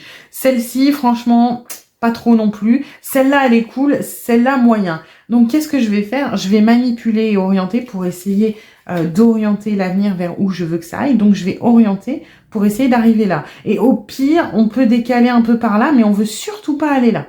Voilà, en gros, la manipulation de cette personne qui est inconsciente, qui est là depuis longtemps, c'est parce que c'est lié à des angoisses. On essaie de vous emmener vers un terrain qui nous sécurise, nous. Donc, encore une fois, ça ne justifie pas. Hein. Mais et cette personne est en permanence dans le contrôle, que ce soit dans le présent, dans le futur, et dans le passé aussi, dans le sens où cette personne contrôle énormément les informations que il ou elle communique.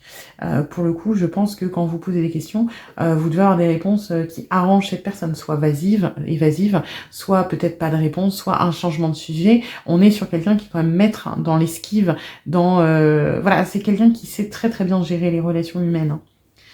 Et là, bah, le problème c'est que ça dessert cette personne parce que ça l'empêche de sortir de sa zone de confort et du coup de se mettre en vulnérabilité et d'apprendre et de grandir. Parce que là, on a un super pouvoir qu'on utilise finalement pour rester dans ce côté statique où on n'évolue pas et du coup on refait les mêmes erreurs d'une certaine manière. On essaie d'éviter d'en faire en se disant que plus on a le contrôle, moins on est susceptible de souffrir et de faire d'erreurs, mais finalement j'ai l'impression qu'on les répète en boucle. Hein. Alors, on a peur de tomber amoureux, hein. On a peur du potentiel, on a peur de la vulnérabilité. On a peur d'être heureux aussi, j'ai l'impression. On a peur de... Alors, on a peur d'être heureux parce que on a été habitué trop longtemps peut-être à être mal, à souffrir. Et on a peur de perdre aussi, parce que quand on est heureux, c'est qu'on a des choses à perdre, et cette personne a peur de perdre. On a peur de ce qu'on pourrait nous enlever.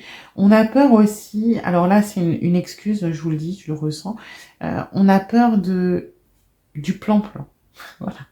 On a peur de se dire oui, mais si je me mets en relation de couple, est-ce que vraiment je serai heureux ou heureuse? Est-ce que je vais pas me lasser? Est-ce que ce sera, est-ce que je pourrais m'en contenter? Ça, c'est un peu des fausses excuses. C'est parce que on a peur.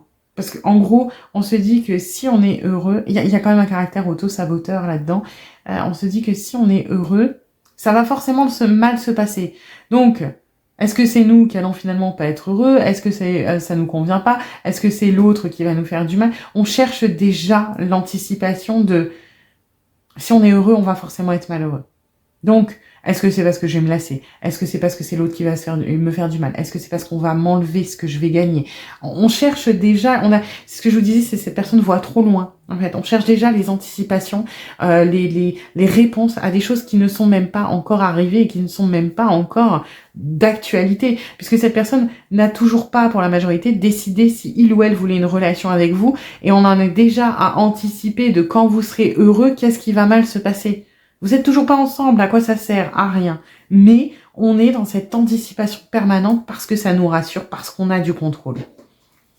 Ah, vous êtes tombé sur quelqu'un de pas évident. Hein. Alors, ouais, on n'est pas capable de... C'est quelqu'un qui a l'habitude... c'est quelqu'un de très intelligent, encore une fois, mais malheureusement pas de la bonne manière parce que il ou elle se fait des films et puis a tendance à compliquer les choses. Cette personne se dit... cette personne a du mal de toute façon à être positionnée. Ça veut... Alors, c'est contradictoire ce que je dis, parce que je pense que c'est quelqu'un de très binaire dans ses attitudes, dans ses comportements, mais c'est quelqu'un qui refuse de se positionner, notamment sur le plan sentimental, de s'engager, parce que c'est pas vraiment une peur de l'engagement, c'est un petit peu, encore une fois, dans cette volonté de contrôler. C'est une personne qui ne supporte pas de ne pas avoir de porte de sortie. C'est-à-dire que si on s'engage dans une relation de couple, ben on est engagé. Tant qu'on n'est pas en couple, potentiellement, on peut arrêter avant que ça commence, on peut sortir avec quelqu'un d'autre, on peut... vous voyez ce que je veux dire? On a la possibilité encore de se retourner, de trouver une porte de sortie. Et cette personne, dans les blocages et dans les freins, c'est qu'on n'est pas capable de se positionner et de s'engager dans quelque chose de ferme, de traditionnel, de carré, parce qu'une fois qu'on est enfermé dedans, on ne peut plus s'en sortir. Parce qu'il y a toujours cette fierté, il y a cet ego, il y a peut-être la peur du regard des autres aussi, énormément, parce que c'est être faillible. Et donc, on a une peur de l'engagement quand même. Hein. Et puis on a peur de passer à côté d'autres choses aussi dans cette peur de l'engagement. Est-ce qu'on tourne pas le dos à mieux? Est-ce qu'on tourne pas le dos à... Sauf qu'il faut que cette personne comprenne que tomber amoureux... On a une part de choix là-dedans. En soi, si vous êtes en couple depuis 20 ans avec une personne, c'est aussi parce que vous choisissez d'aimer cette personne. Parce que vous pourriez quitter la personne avec qui vous êtes et choisir de tomber amoureux. Il y a forcément... je veux dire, bien sûr qu'il y a des relations qui sont particulières, les âmes sœurs, les flammes jumelles, peu importe. Mais à un moment, si vous vous ouvrez à toutes les opportunités du monde, vous pouvez tomber amoureux plein de fois, de manière intense, de manière belle. Mais si vous restez avec cette personne, c'est un choix. Parce que vous choisissez que vous ne voulez pas des autres. Et là, cette personne n'est pas capable de faire ce choix. On veut, encore une fois, se laisser toutes les opportunités possibles et inimaginables parce qu'on a peur de l'échec, parce qu'on a peur de mal faire, parce qu'on a peur de souffrir, parce qu'on a peur de prendre une mauvaise décision. Donc, on est sur quelqu'un de très torturé, de très braqué, avec une carapace en béton. Et franchement... bon courage, parce que c'est compliqué là. C'est pas quelqu'un de méchant, c'est quelqu'un qui est très très sensible au fond. Mais alors rien n'est impossible, mais vous allez galérer, hein. Vous allez galérer. Si votre objectif c'est cette personne, vous n'êtes pas sorti. Je préfère vous le dire. Alors on va aller voir les blocages, n'importe quoi. Les messages de cette personne. Je vais enlever ça. Alors. Décidément. Alors, Je me sens perdue. Je ne sais pas où j'en suis. Je ne sais pas ce que je dois faire, ni quelle direction emprunter, qui croire, que croire. Je n'arrive pas à écouter ma boussole intérieure. Et c'est ce qu'on avait là sur cette fin dans les blocages et les freins. Cette incapacité de se fermer des portes. Cette incapacité de choisir. La volonté de vouloir se laisser toutes les opportunités ouvertes par sécurité, par anticipation, par contrôle. Et effectivement, cette personne ne sait pas quoi faire.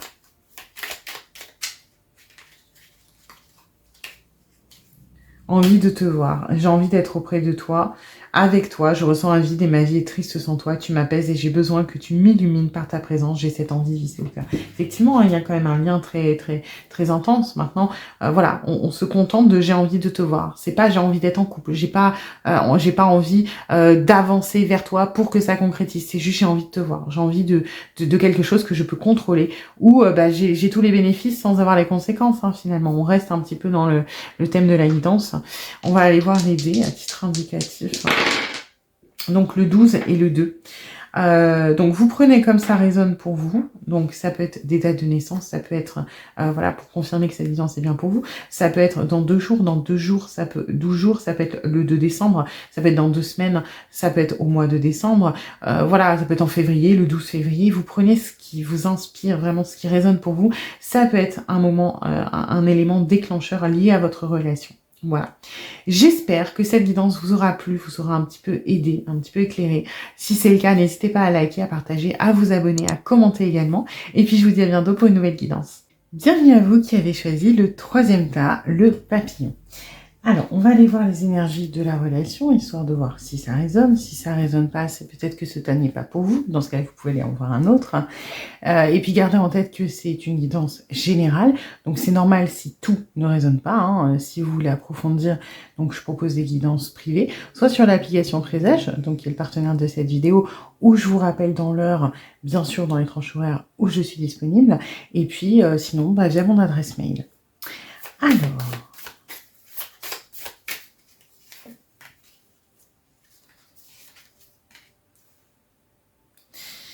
Ok, bon, on est sur une relation qui nécessite de... Alors, ça va peut-être pas être les énergies de la relation au sens où vous l'entendez, où je l'entends d'habitude, c'est-à-dire il y a eu un éloignement, il y a eu c'est un ex ou machin. Là, on est plus sur une relation qui pousse dans les retranchements, qui force à faire des choses dont on n'a pas l'habitude. Ça peut être pour vous, ça peut être pour l'autre. On est sur quelque chose qui est là, qui met dans un certain inconfort, hein, faut dire ce qui est, parce que ça nécessite de se positionner, ça nécessite de s'engager, ça nécessite peut-être de laisser des choses derrière soi, ça nécessite peut-être des sacrifices, de changer des choses, donc changer un schéma, changer un état d'esprit, changer des habitudes. On est sur une relation qui sort de la zone de confort. Encore une fois, que ce soit vous, que ça vous sorte de votre zone de confort, ou que ça soit pour l'autre. Alors, on va aller voir, du coup, ce que cette personne ressent pour vous.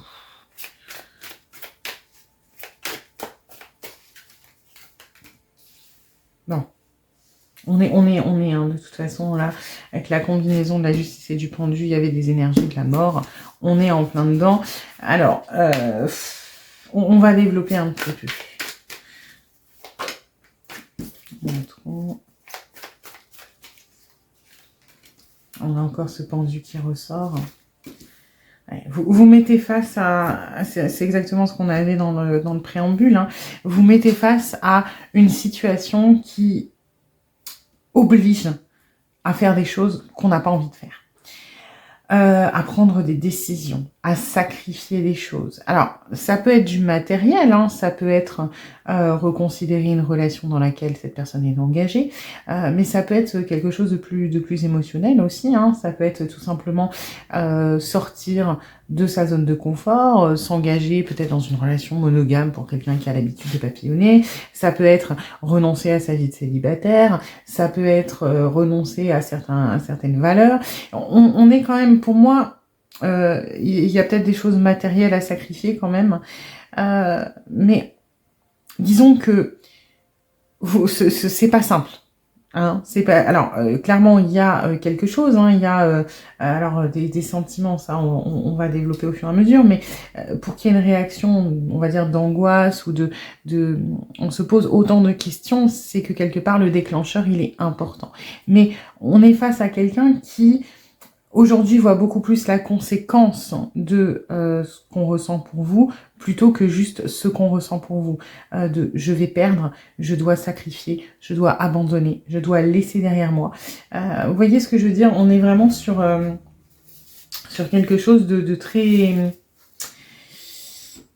C'est pas tant anxiogène, bien sûr qu'il y a une espèce d'angoisse, mais c'est plus les énergies du deuil, quoi. Il faut laisser partir des choses, il faut transformer des choses, il faut laisser derrière soi des choses qu'on n'a peut-être pas envie, parce que c'est des choses qu'on a peut-être, avec cette énergie du 4 de denier, qu'on a mis du temps à accumuler, à avoir, à entasser, hein, ça peut être alors ça peut être des choses positives comme des choses négatives, parce que c'est toujours compliqué le changement quel qu'il soit, même si c'est abandonner des choses négatives, des choses qui sont mauvaises pour nous, des choses qui nous font souffrir, ça reste un changement, et l'être humain n'aime pas le changement quel qu'il soit. Et là, moi je reçois autant abandonner des choses qu'on estime être positives qui ne le sont pas forcément, mais aussi abandonner des choses négatives, et c'est dur pour cette personne, parce que oui, par exemple, si vous êtes jaloux ou jalouse maladif, ça peut être compliqué de renoncer à cette jalousie, parce que c'est un comportement dont on a l'habitude, c'est un comportement qui est sécurisant, qui peut venir de certaines blessures, et ça a beau nous pourrir notre vie sentimentale, renoncer à ça, on s'est construit autour de ça. Vous voyez ce que je veux dire? C'est pas forcément positif, pour autant ça peut être très compliqué de l'abandonner. Et là on parle de ça, on parle de dans ce qu'on ressent par rapport à vous, on est déjà dans l'anticipation de ce qu'on doit perdre, de ce qu'on va perdre, de ce qu'on doit changer. Parce que c'est pas vous qui provoquez le changement naturellement.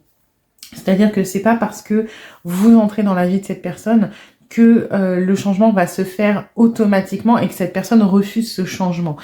Il y a une part de ça, mais c'est surtout que en arrivant dans la vie de cette personne, vous provoquez une décision quant à ces changements. Et c'est cette décision qui est dure à prendre. Parce que ce n'est pas vous arrivez et puis la personne, hop, sa jalousie, par exemple, si on reprend la jalousie, va s'enlever d'un coup. C'est que cette personne doit faire le choix de se comporter différemment, de trouver une autre manière de communiquer sur ses angoisses. Et il y a une prise de décision dans ce qu'on a à perdre, ou dans ce qu'on a à sacrifier ou à laisser partir. Et on est à ce moment de la prise de décision. C'est quelque chose, c'est pas un chamboulement direct, action, conséquence. Voilà, je sais pas si c'est très clair ce que j'essaie d'exprimer, mais ça implique une décision de la part de cette personne, et cette personne est déjà un petit peu, parce que oui, choisir, se positionner, peu importe, même si c'est quelque chose de très positif, ça veut dire renoncer à d'autres choses, ça veut dire laisser partir d'autres choses. Quand on accueille, il faut faire de la place, et on est un petit peu dans ces énergies là de mort très prononcées. Alors...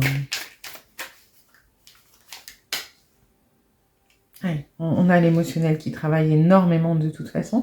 Après, je le ressens pas...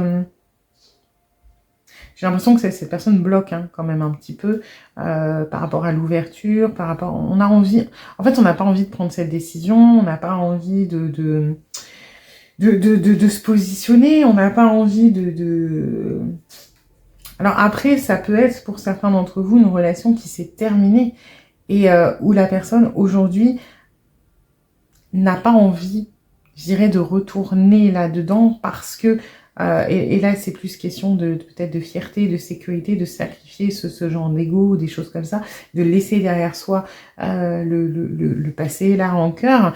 Ça peut être ça pour certains d'entre vous, mais on est sur quelqu'un de très, très bloqué là quand même. Hein. Alors après, bloqué, oui, non, hein, c'est pas sans issue. Voilà, ça comme ça. C'est plus que c'est quelque chose qui nécessite énormément d'efforts de la part de cette personne. On a quand même du mal à... Voilà, là on est l'émotionnel qui ressort un petit peu. On a quand même du mal à tourner le dos à ce qu'on ressent. Et c'est pour ça qu'on est dans cette position délicate, parce que on ne peut pas... En fait, on ne peut pas prendre une décision de raison ou une décision... qui va pour éviter cette mort, hein, d'une certaine manière, ou éviter ce pendu, c'est que on est sur une espèce de balance et d'équilibre où refouler ne sert à rien. Parce que c'est trop présent, parce que l'intérêt est là, parce que on a beau se dire que ça nous arrange pas, on n'arrive pas à mettre ça de côté. Donc c'est pour ça qu'on est un petit peu bloqué, parce que on est obligé d'envisager ce sacrifice, ce changement, quel qu'il soit. On ne peut pas juste l'ignorer. On a envie d'essayer quand même, mais... Alors, on est un petit peu dans cette stagnation. Un petit peu comme le groupe 2, on est sur un... C'est pas les mêmes motivations, mais on est un petit peu sur cette ligne, et puis on bouge pas. Hein. On bouge pas. On bouge pas et on veut pas qu'on nous force la main. On veut rester décisionnaire, on veut... Alors après, contrairement au groupe 2, on veut être au contrôle. Mais là, c'est pas qu'on veut pas vous laisser la place, c'est pas qu'on veut vous diriger ou avoir l'ascendant de la relation, etc. C'est plutôt qu'on veut que cette décision vienne de nous et vienne de nous seuls. Parce qu'elle est engageante, parce qu'elle a des conséquences. On ne veut pas être influencé dans cette décision. On veut la prendre pour nous-mêmes. Ça, c'est très positif en soi. Hein. Et donc, forcément, on est un petit peu... bloqué. C'est pas vraiment bloqué, on est à l'arrêt. Voilà, on va dire ça comme ça. Non, il y a l'amour de toute façon. C'est pour ça qu'on peut pas ignorer les choses. Hein. J'ai quand même des ex dans le tas. C'est une minorité, hein, mais il y en a quelques-uns. On est sur une personne qui a des sentiments pour vous, qui sont très purs, très naïfs, très sincères, qui sont intenses aussi, qui sont pas intenses dans le sens passion, magnétisme, etc., qui sont plutôt intenses dans le domaine de l'émotionnel, dans le domaine de vraiment de l'amour avec un grand A. Alors ça veut pas dire que la personne est folle amoureuse pour le moment, parce qu'il y a quand même certaines protections, certaines barrières, mais en tout cas le potentiel est là, l'amour est là, on essaie un petit peu de l'enfouir et de garder les idées claires par rapport à la situation, par rapport à ce que ça nous pousse à changer. Pour autant, c'est ce que je disais, on ne peut pas. On ne peut pas complètement enfouir, on ne peut pas ignorer ce qui se passe émotionnellement. Donc, ça nous force à prendre les choses en considération.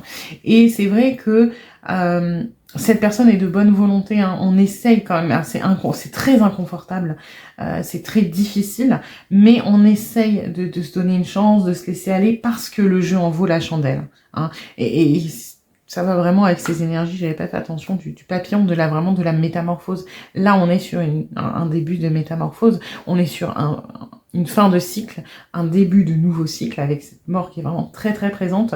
Et ce pendu, hein, le pendu est juste avant la mort. Pourquoi ? Parce que, je crois que je l'ai déjà dit, mais voilà, moi je trouve ça passionnant dans l'iconographie du tarot de base. On a ce pendu qui est là, qui est juste avant la mort. Et pour passer à l'énergie de la mort, pourquoi le pendu, il parle de... Alors oui, il parle de voir les choses d'un autre point de vue, de voir les choses différemment. Mais le pendu, il a un côté aussi très présent de sacrifice et de martyr, parce que pour passer à cette énergie de la mort, généralement, on voit, donc pas sur ce tarot, mais traditionnellement, on voit un pied qui est coupé sur la carte de la mort, parce que le pendu, pour se libérer, on peut penser qu'il a dû sacrifier son pied. Et il avance et il doit faire le sacrifice de ça, faire le deuil pour continuer à avancer. Alors c'est un peu glauque, etc. Mais c'est de l'iconographie, c'est de la représentation, c'est de la métaphore. Et là, on est là-dedans. Alors bien sûr que le pendu, il est pas malheureux. Sur certaines cartes, il n'a pas les bras attachés. Donc en soi, il peut se libérer et se barrer. Mais symboliquement, le pendu a cette notion de sacrifice. Et là, c'est ce que je ressens. C'est qu'on ne peut pas ignorer ce qu'il y a de positif, mais ça nécessite, pour passer dans ces énergies de la mort, de sacrifier quelque chose et d'accepter ce changement qu'on n'est pas prêt à faire, là. Hein, qu'on n'est pas prêt à faire. On aimerait, mais on ne s'en sent pas capable, on ne se sent pas prêt à faire ça. On va aller voir, du coup, l'implication de cette personne dans votre relation. Alors...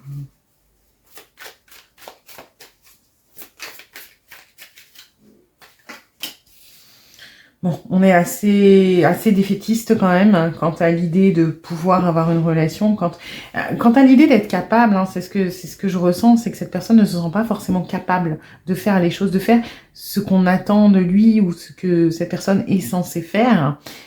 Donc voilà, ça vous rapportez à votre situation, mais on manque de confiance en soi, on manque de foi de manière générale, hein, en l'univers, en ses capacités, en l'autre, de manière générale, hein, pas forcément en vous, mais en l'autre. Et c'est vrai qu'on est un petit peu dubitatif. Hein. Du coup, pour le moment, on reste ferme. On prend le temps de... C'est marrant parce que autant on a des énergies très très statiques, très à l'arrêt, autant on a quand même envie que ça bouge. Mais parce que je pense que il y a une sorte un petit peu d'appel intérieur de cette personne, même si c'est inconfortable, que le mental résiste, que notre part dans la matière résiste au changement. Il y a un appel intérieur à ce changement. Il faut que ça bouge, il faut que ça avance.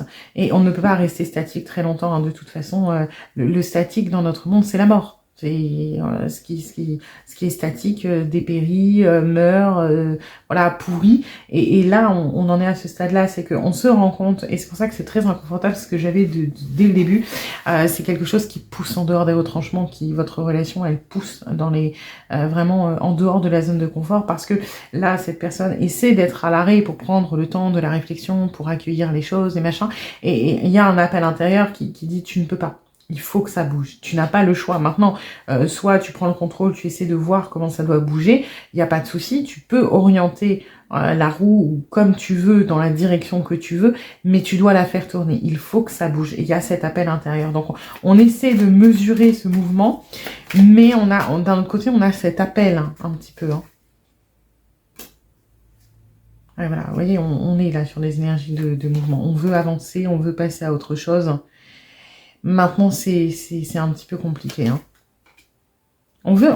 Par contre, si vous remarquez, alors autant on est un peu à l'arrêt, mais vers quoi on se dirige? Parce que là, en gros, on a des énergies à l'arrêt, ce côté un peu défaitiste, on n'est pas capable, on veut prendre le temps, on veut analyser, parce que on doit mettre en mouvement. Là, j'ai un côté très général de guerre, vous voyez. Mais avant de mener les hommes à la bataille, avant de prendre une décision, il faut prendre connaissance du champ de bataille, de si le terrain est favorable, combien il y a d'ennemis en face, combien moi j'ai d'ennemis, quelles sont mes forces, comment je vais faire. Et là, on est sur ce moment juste avant la bataille où on doit prendre en compte les trucs avant de donner l'ordre, avant de diriger le mouvement. Et ce mouvement, on en a envie. Dans l'implication, on veut se diriger vers quelque chose de plus sympathique parce que le 6 d'épée part d'une relation, en fait, ce qui est derrière là, ce qui est ici, finalement, c'est cet état statique pour se diriger vers quoi? Vers ce qu'on espère. Et ce qu'on espère dans l'implication, finalement, c'est quand même de la construction, c'est quand même une stabilité, c'est quand même une relation de couple. Maintenant, c'est normal qu'on ait envie, qu'on ait un petit peu cette baisse de régime, qu'on sache pas comment s'y prendre, mais on a un appel vers une construction, vers quelque chose. Et j'ai envie de dire que même si cette personne, vous avez eu une relation et vous êtes séparés aujourd'hui, parce que j'en ai dans le tas, cette personne est assez défaitiste, assez peu, a pas beaucoup d'espoir sur le fait que ça puisse refonctionner ou avancer avec vous, mais il y a cet appel d'y retourner, il y a cet appel de retourner vers ça, de revenir vers quelque chose. Donc ça reste cohérent. Ce n'est pas parce qu'il y a cet appel, parce que je sais qu'on est dans l'implication, donc normalement c'est les choses concrètes, mais l'implication aujourd'hui, elle s'arrête là. On est à l'arrêt. On a cet appel vers le mouvement, vers la direction, on sait à peu près où est-ce qu'on veut aller. Maintenant, on n'a pas encore mis les choses en route. On est à l'arrêt pour l'instant. Alors, ensuite, on va aller regarder si cette personne pense à vous et comment.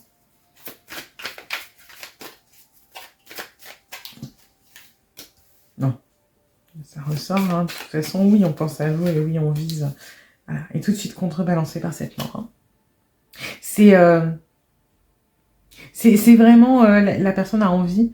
Maintenant, il y a cette énergie qui fait peur, cette énergie de deuil, de sacrifice, de laisser les choses derrière soi. Et la mort n'épargne personne. Et là, il y a ce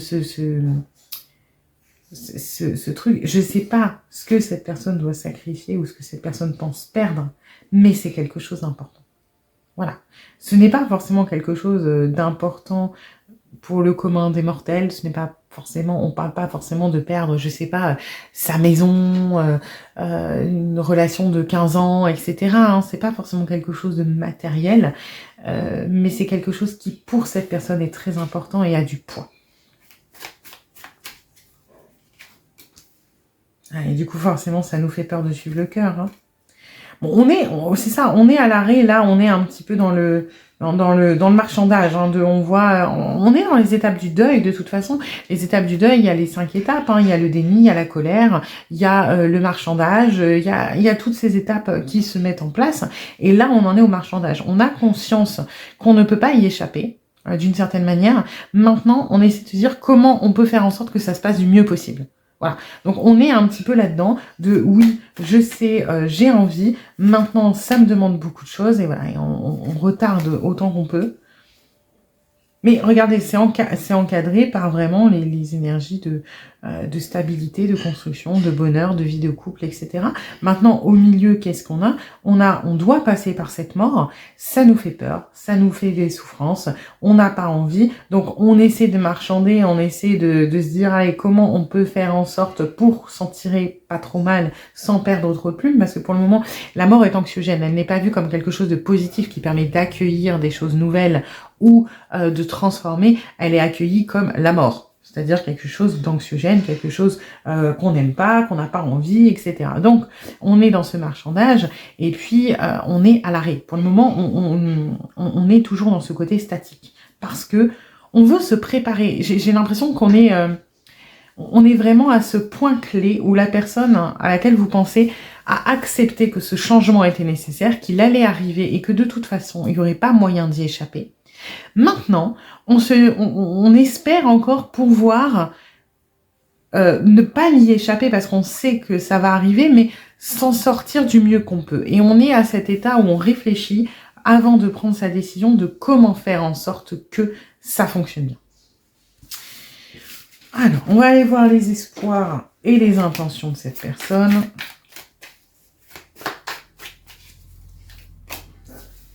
Oh, on sait que ça se passe bien. Pas avoir trop à perdre. Ouais.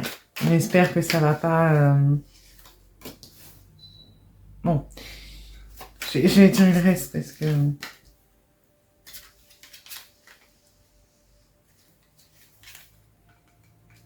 Ouais.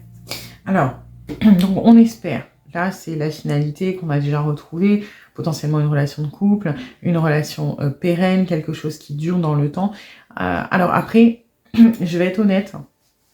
Ça, c'est émotionnel. Ce 4 de bâton est émotionnel. C'est-à-dire que oui, on espère une construction avec vous parce qu'on tient à vous, etc. Le 10 de denier, c'est un peu dans les mêmes énergies, mais là, je le ressens de manière beaucoup plus pragmatique. Le côté banquier, comme je le dis, c'est-à-dire on espère que le sacrifice qu'on va faire sera récompensé à sa mesure. Hein. C'est-à-dire que si on fait tout ça, si on perd des plumes, si on prend des décisions qui nous sont dures, qui sont pas forcément faciles, c'est que quelque part, on espère que ça en vaut le coup. Donc, et c'est normal, hein, on peut pas en vouloir à cette personne de penser comme ça. Je veux dire, quand on a beaucoup à perdre, on fait rarement des décisions sur un coup de tête quand elles sont importantes. On a envie d'avoir une certaine sécurité derrière. Là, ça parle de sécurité. Après, au niveau des espoirs, donc cette personne espère que ça va fonctionner, qu'il n'y aura pas trop à perdre. Et j'ai l'impression aussi que cette personne espère que la décision sera maîtrisée, qu'on va réussir à maîtriser le mouvement, à maîtriser ce changement, cette transformation, que ça ira un petit peu là où on l'a décidé et que ça va pas partir complètement en cacahuète à nous emmener sur d'autres trucs qu'on n'a pas envie de faire. Donc, en soi... On est déjà un petit peu résigné on sait qu'on veut quelque chose avec vous. Maintenant, ce qu'on espère, c'est que ça se passe du mieux possible, à peu près comme nous on l'a décidé et comment on souhaite que ça va se passer. Et on espère que ça va se faire un peu sans heurts, que ça va aller fonctionner et que on va pas se retrouver empêtré dans des situations conflictuelles, que ce soit avec vous, avec soi-même, avec ses valeurs, avec ce qu'on veut absolument garder chez nous, etc. Donc, si on doit résumer les espoirs, c'est vraiment que on arrive à ce résultat, mais de la manière la plus fluide possible, de la manière la plus naturelle possible. Et voilà, de la manière dont on a décidé dans la mesure du possible. Hein. Donc, mais c'est bien parce que la personne est déjà, oui, on est dans le marchandage, mais on est quand même dans un début d'acceptation. Et ça, c'est plutôt positif. On n'est pas en train de se bloquer et de se borner corps et âme à essayer de ne pas faire bouger les choses. On a accepté qu'il y avait un mouvement. Maintenant, on essaye de l'orienter, de l'amener là où on a envie, de le maîtriser. Et ça, en soi, c'est une réaction qui est tout à fait saine. Hein. Alors, on va aller voir quels sont les blocages et les freins de cette personne. Ah, le changement, tout simplement. Hein. Le changement en lui-même. Même si c'est pour aller vers quelque chose de plus positif, vers quelque chose qui est enthousiasmant, vers quelque chose dont on a envie, ça reste un changement. Et le 6 d'épée a aussi cette énergie un petit peu de mort. Oui, on se dirige vers quelque chose de nouveau, mais on laisse derrière soi. On se dirige vers un autre rivage, mais on laisse derrière soi. Alors, on sait ce qu'on laisse derrière soi, mais ça n'empêche que c'est toujours un deuil à faire. Et là, de toute façon, on est dedans. On a peur, hein, on a peur. Après, j'ai l'impression aussi que... C'est bizarre ce que je veux dire, mais l'amour est un frein, dans le sens où... j'ai l'impression que cette personne se dit que... Et c'est à tort, hein, mais c'est parce qu'on traverse cette période-là en ce moment. On se dit que pour que l'amour soit beau, pour que l'amour soit grand, il faut forcément que les conditions soient défavorables. C'est un peu comme si cette personne... C'est une manière aussi de gérer ce deuil, etc. C'est comme si cette personne se disait... comme les comédies romantiques. En vrai, si on regarde une comédie romantique et que, bon, bah voilà, il y a deux personnes qui tombent amoureuses, ils se mettent en couple et puis c'est la fin du film. Bon, alors il y en a certains, c'est comme ça, mais s'il n'y a pas un rythme de fou, on se fait chier, il faut dire ce qui est. Alors que une comédie romantique, par exemple, c'est toujours la même histoire. C'est ils se rencontrent, ils se mettent ensemble, il y a un énorme drama, une incompréhension de machin, ils pensent que elle est avec un autre mec, ou il y a l'ex qui débarque. Il faut qu'il y ait un drama, il faut qu'il y ait quelque chose de négatif pour que l'histoire fonctionne, pour que l'amour triomphe de la chose négative et en ressorte grandi. Les plus grandes histoires d'amour sont toujours un peu tragiques, comme si l'amour avait besoin de ça pour être beau. Comme Roméo et Juliette, c'est quoi l'histoire? C'est qu'ils sont beaux parce qu'ils sont morts? Bah super, génial quoi.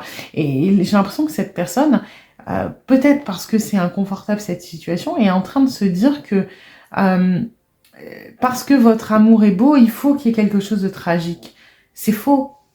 Parce que l'amour est beau, ça va vous apporter quelque chose et vous transformer et vous changer, mais ça n'a pas à être tragique.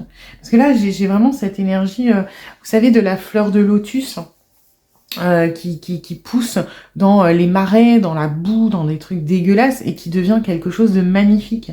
Et c'est exactement cette énergie dans cette histoire de blocage que la personne se dit que la fleur, pour qu'elle soit belle, il faut qu'il y ait toute cette merde au fond, toute cette vase, toute cette boue, alors que ce n'est pas nécessaire. Maintenant, c'est un petit peu un mécanisme de défense pour justifier les épreuves que cette personne est en train de traverser, même si c'est des épreuves qui sont peut-être juste mentales, etc. Ça reste quelque chose de compliqué, donc on cherche à justifier. Il y a, par exemple, je digresse complètement, mais il y a des études qui ont été faites avec des acteurs qui étaient mis dans des chambres et on leur il y avait donc une vitre et en face il y avait des gens qu'on embauchait, voilà, qui étaient pour faire une expérience, et ils avaient un bouton et ils devaient appuyer sur le bouton. Le bouton devait provoquer de la douleur à la personne qui était tout seule dans la pièce, donc un acteur qui devait simuler la douleur. Si on disait aux gens qui appuyaient sur le bouton que la personne en face était un criminel ou une criminelle, que c'était quelqu'un d'horrible, quelqu'un qui avait tué des gens, et ben quand les personnes appuyaient sur le bouton, alors ça leur faisait quand même mal de faire du mal à quelqu'un d'autre, c'est l'instinct humain, mais ça allait. Et quand on leur disait que la personne en face n'avait rien de méchant, que c'était quelqu'un de gentil, mais que c'était pour une expérience, la compassion des personnes qui appuyaient sur le bouton ne restait que très très peu de temps. Parce que en mécanisme de défense, les personnes le cerveau faisait en sorte de justifier la douleur qu'on infligeait. Donc en se disant, les gens se disaient d'un truc genre oui, mais je suis sûre que cette personne en vrai, elle est pas gentille, que on sait pas tout, il a dû faire ci ou il a dû faire ça, sinon il serait pas là. Et en fait, la compassion est complètement partie pour céder la place à la colère et justifier ce comportement. Et là, eh ben, on est un petit peu dans ce même état d'esprit, c'est que comme on lutte de pourquoi ça m'arrive, pourquoi j'ai de la souffrance, il faut qu'il y ait une raison. Et là, la raison, ça va pas être j'ai été méchant, ça va être on va se motiver en se disant c'est que cette relation, elle doit être forcément exceptionnelle si je passe par ça. Voilà, je sais pas si vous avez compris le lien que j'essayais de faire, dans ma tête c'était logique. Mais voilà, au pire, ça vous fera un peu de culture. Alors, du coup, les autres blocages. Bon, pas forcément, on veut pas passer à l'action, hein, on a du mal. On a encore cette histoire de sentiments. On a... C'est pas un blocage en soi, mais on espère vraiment que ça en vaut le coup. On se dit que ça doit être exceptionnel. On regrette un peu que ça nous demande autant. On a l'impression qu'on nous demande beaucoup pour cette relation. Il y a un côté un petit peu Calimero. Alors Calimero, pas dans le sens où on se plaint, mais un petit peu on reste centré sur soi, et on est un peu voilà, défaitiste, découragé de pourquoi ça m'arrive à moi. Est-ce que j'ai vraiment mérité ça? Alors oui, ok, c'est peut-être une très belle histoire d'amour, mais aujourd'hui j'en suis pas sûre. Et puis est-ce que vraiment ça vaut le coup? Pourquoi ça me demande autant? Pourquoi c'est à moi de faire ci? Il y a un côté un petit peu comme ça où mais parce qu'on est à cet instant T, là où on est bloqué, enfin on est à l'arrêt et on doit se mettre en mouvement, donc on rechigne à se mettre en mouvement et on est un peu, j'ai pas envie, pourquoi moi, j'ai mal aux pieds, j'ai pas envie de marcher, j'ai mal au dos, et puis j'ai pris un coup de soleil, et puis voilà, on est un petit peu à ce stade-là au niveau des blocages parce que on sait qu'on n'a pas trop le choix, on sait qu'il faut s'y mettre, maintenant on a la flemme, quoi.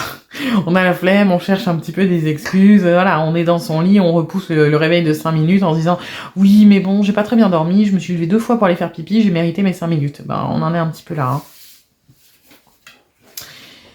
Alors, on va aller voir du coup les messages de cette personne pour vous.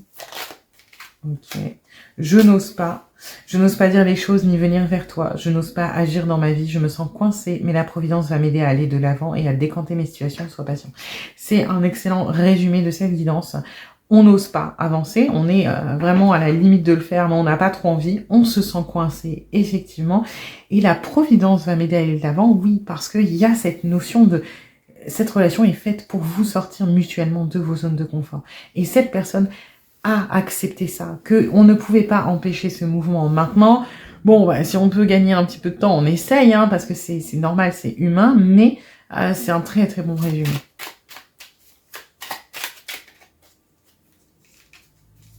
Pardonne-moi. Je prends conscience que je te fais souffrir, je ne veux pas cela, mais je ne sais pas comment gérer la situation car parfois cela me dépasse, effectivement. Et il y a un petit peu ça, quand je disais là, dans les blocages des freins, le côté Calimero, oui, on pense à soi, mais qu'est-ce qui fait qu'on a accepté que le mouvement était obligatoire? Qu'est-ce qui fait que cette personne n'est pas braquée et au début de l'acceptation, c'est vous, c'est la compassion pour vous, c'est l'empathie pour vous, c'est l'amour pour vous. Et on a conscience que c'est pas forcément agréable pour vous non plus. Et c'est la motivation de cette personne. Donc pour le moment, effectivement, on est un petit peu à l'arrêt.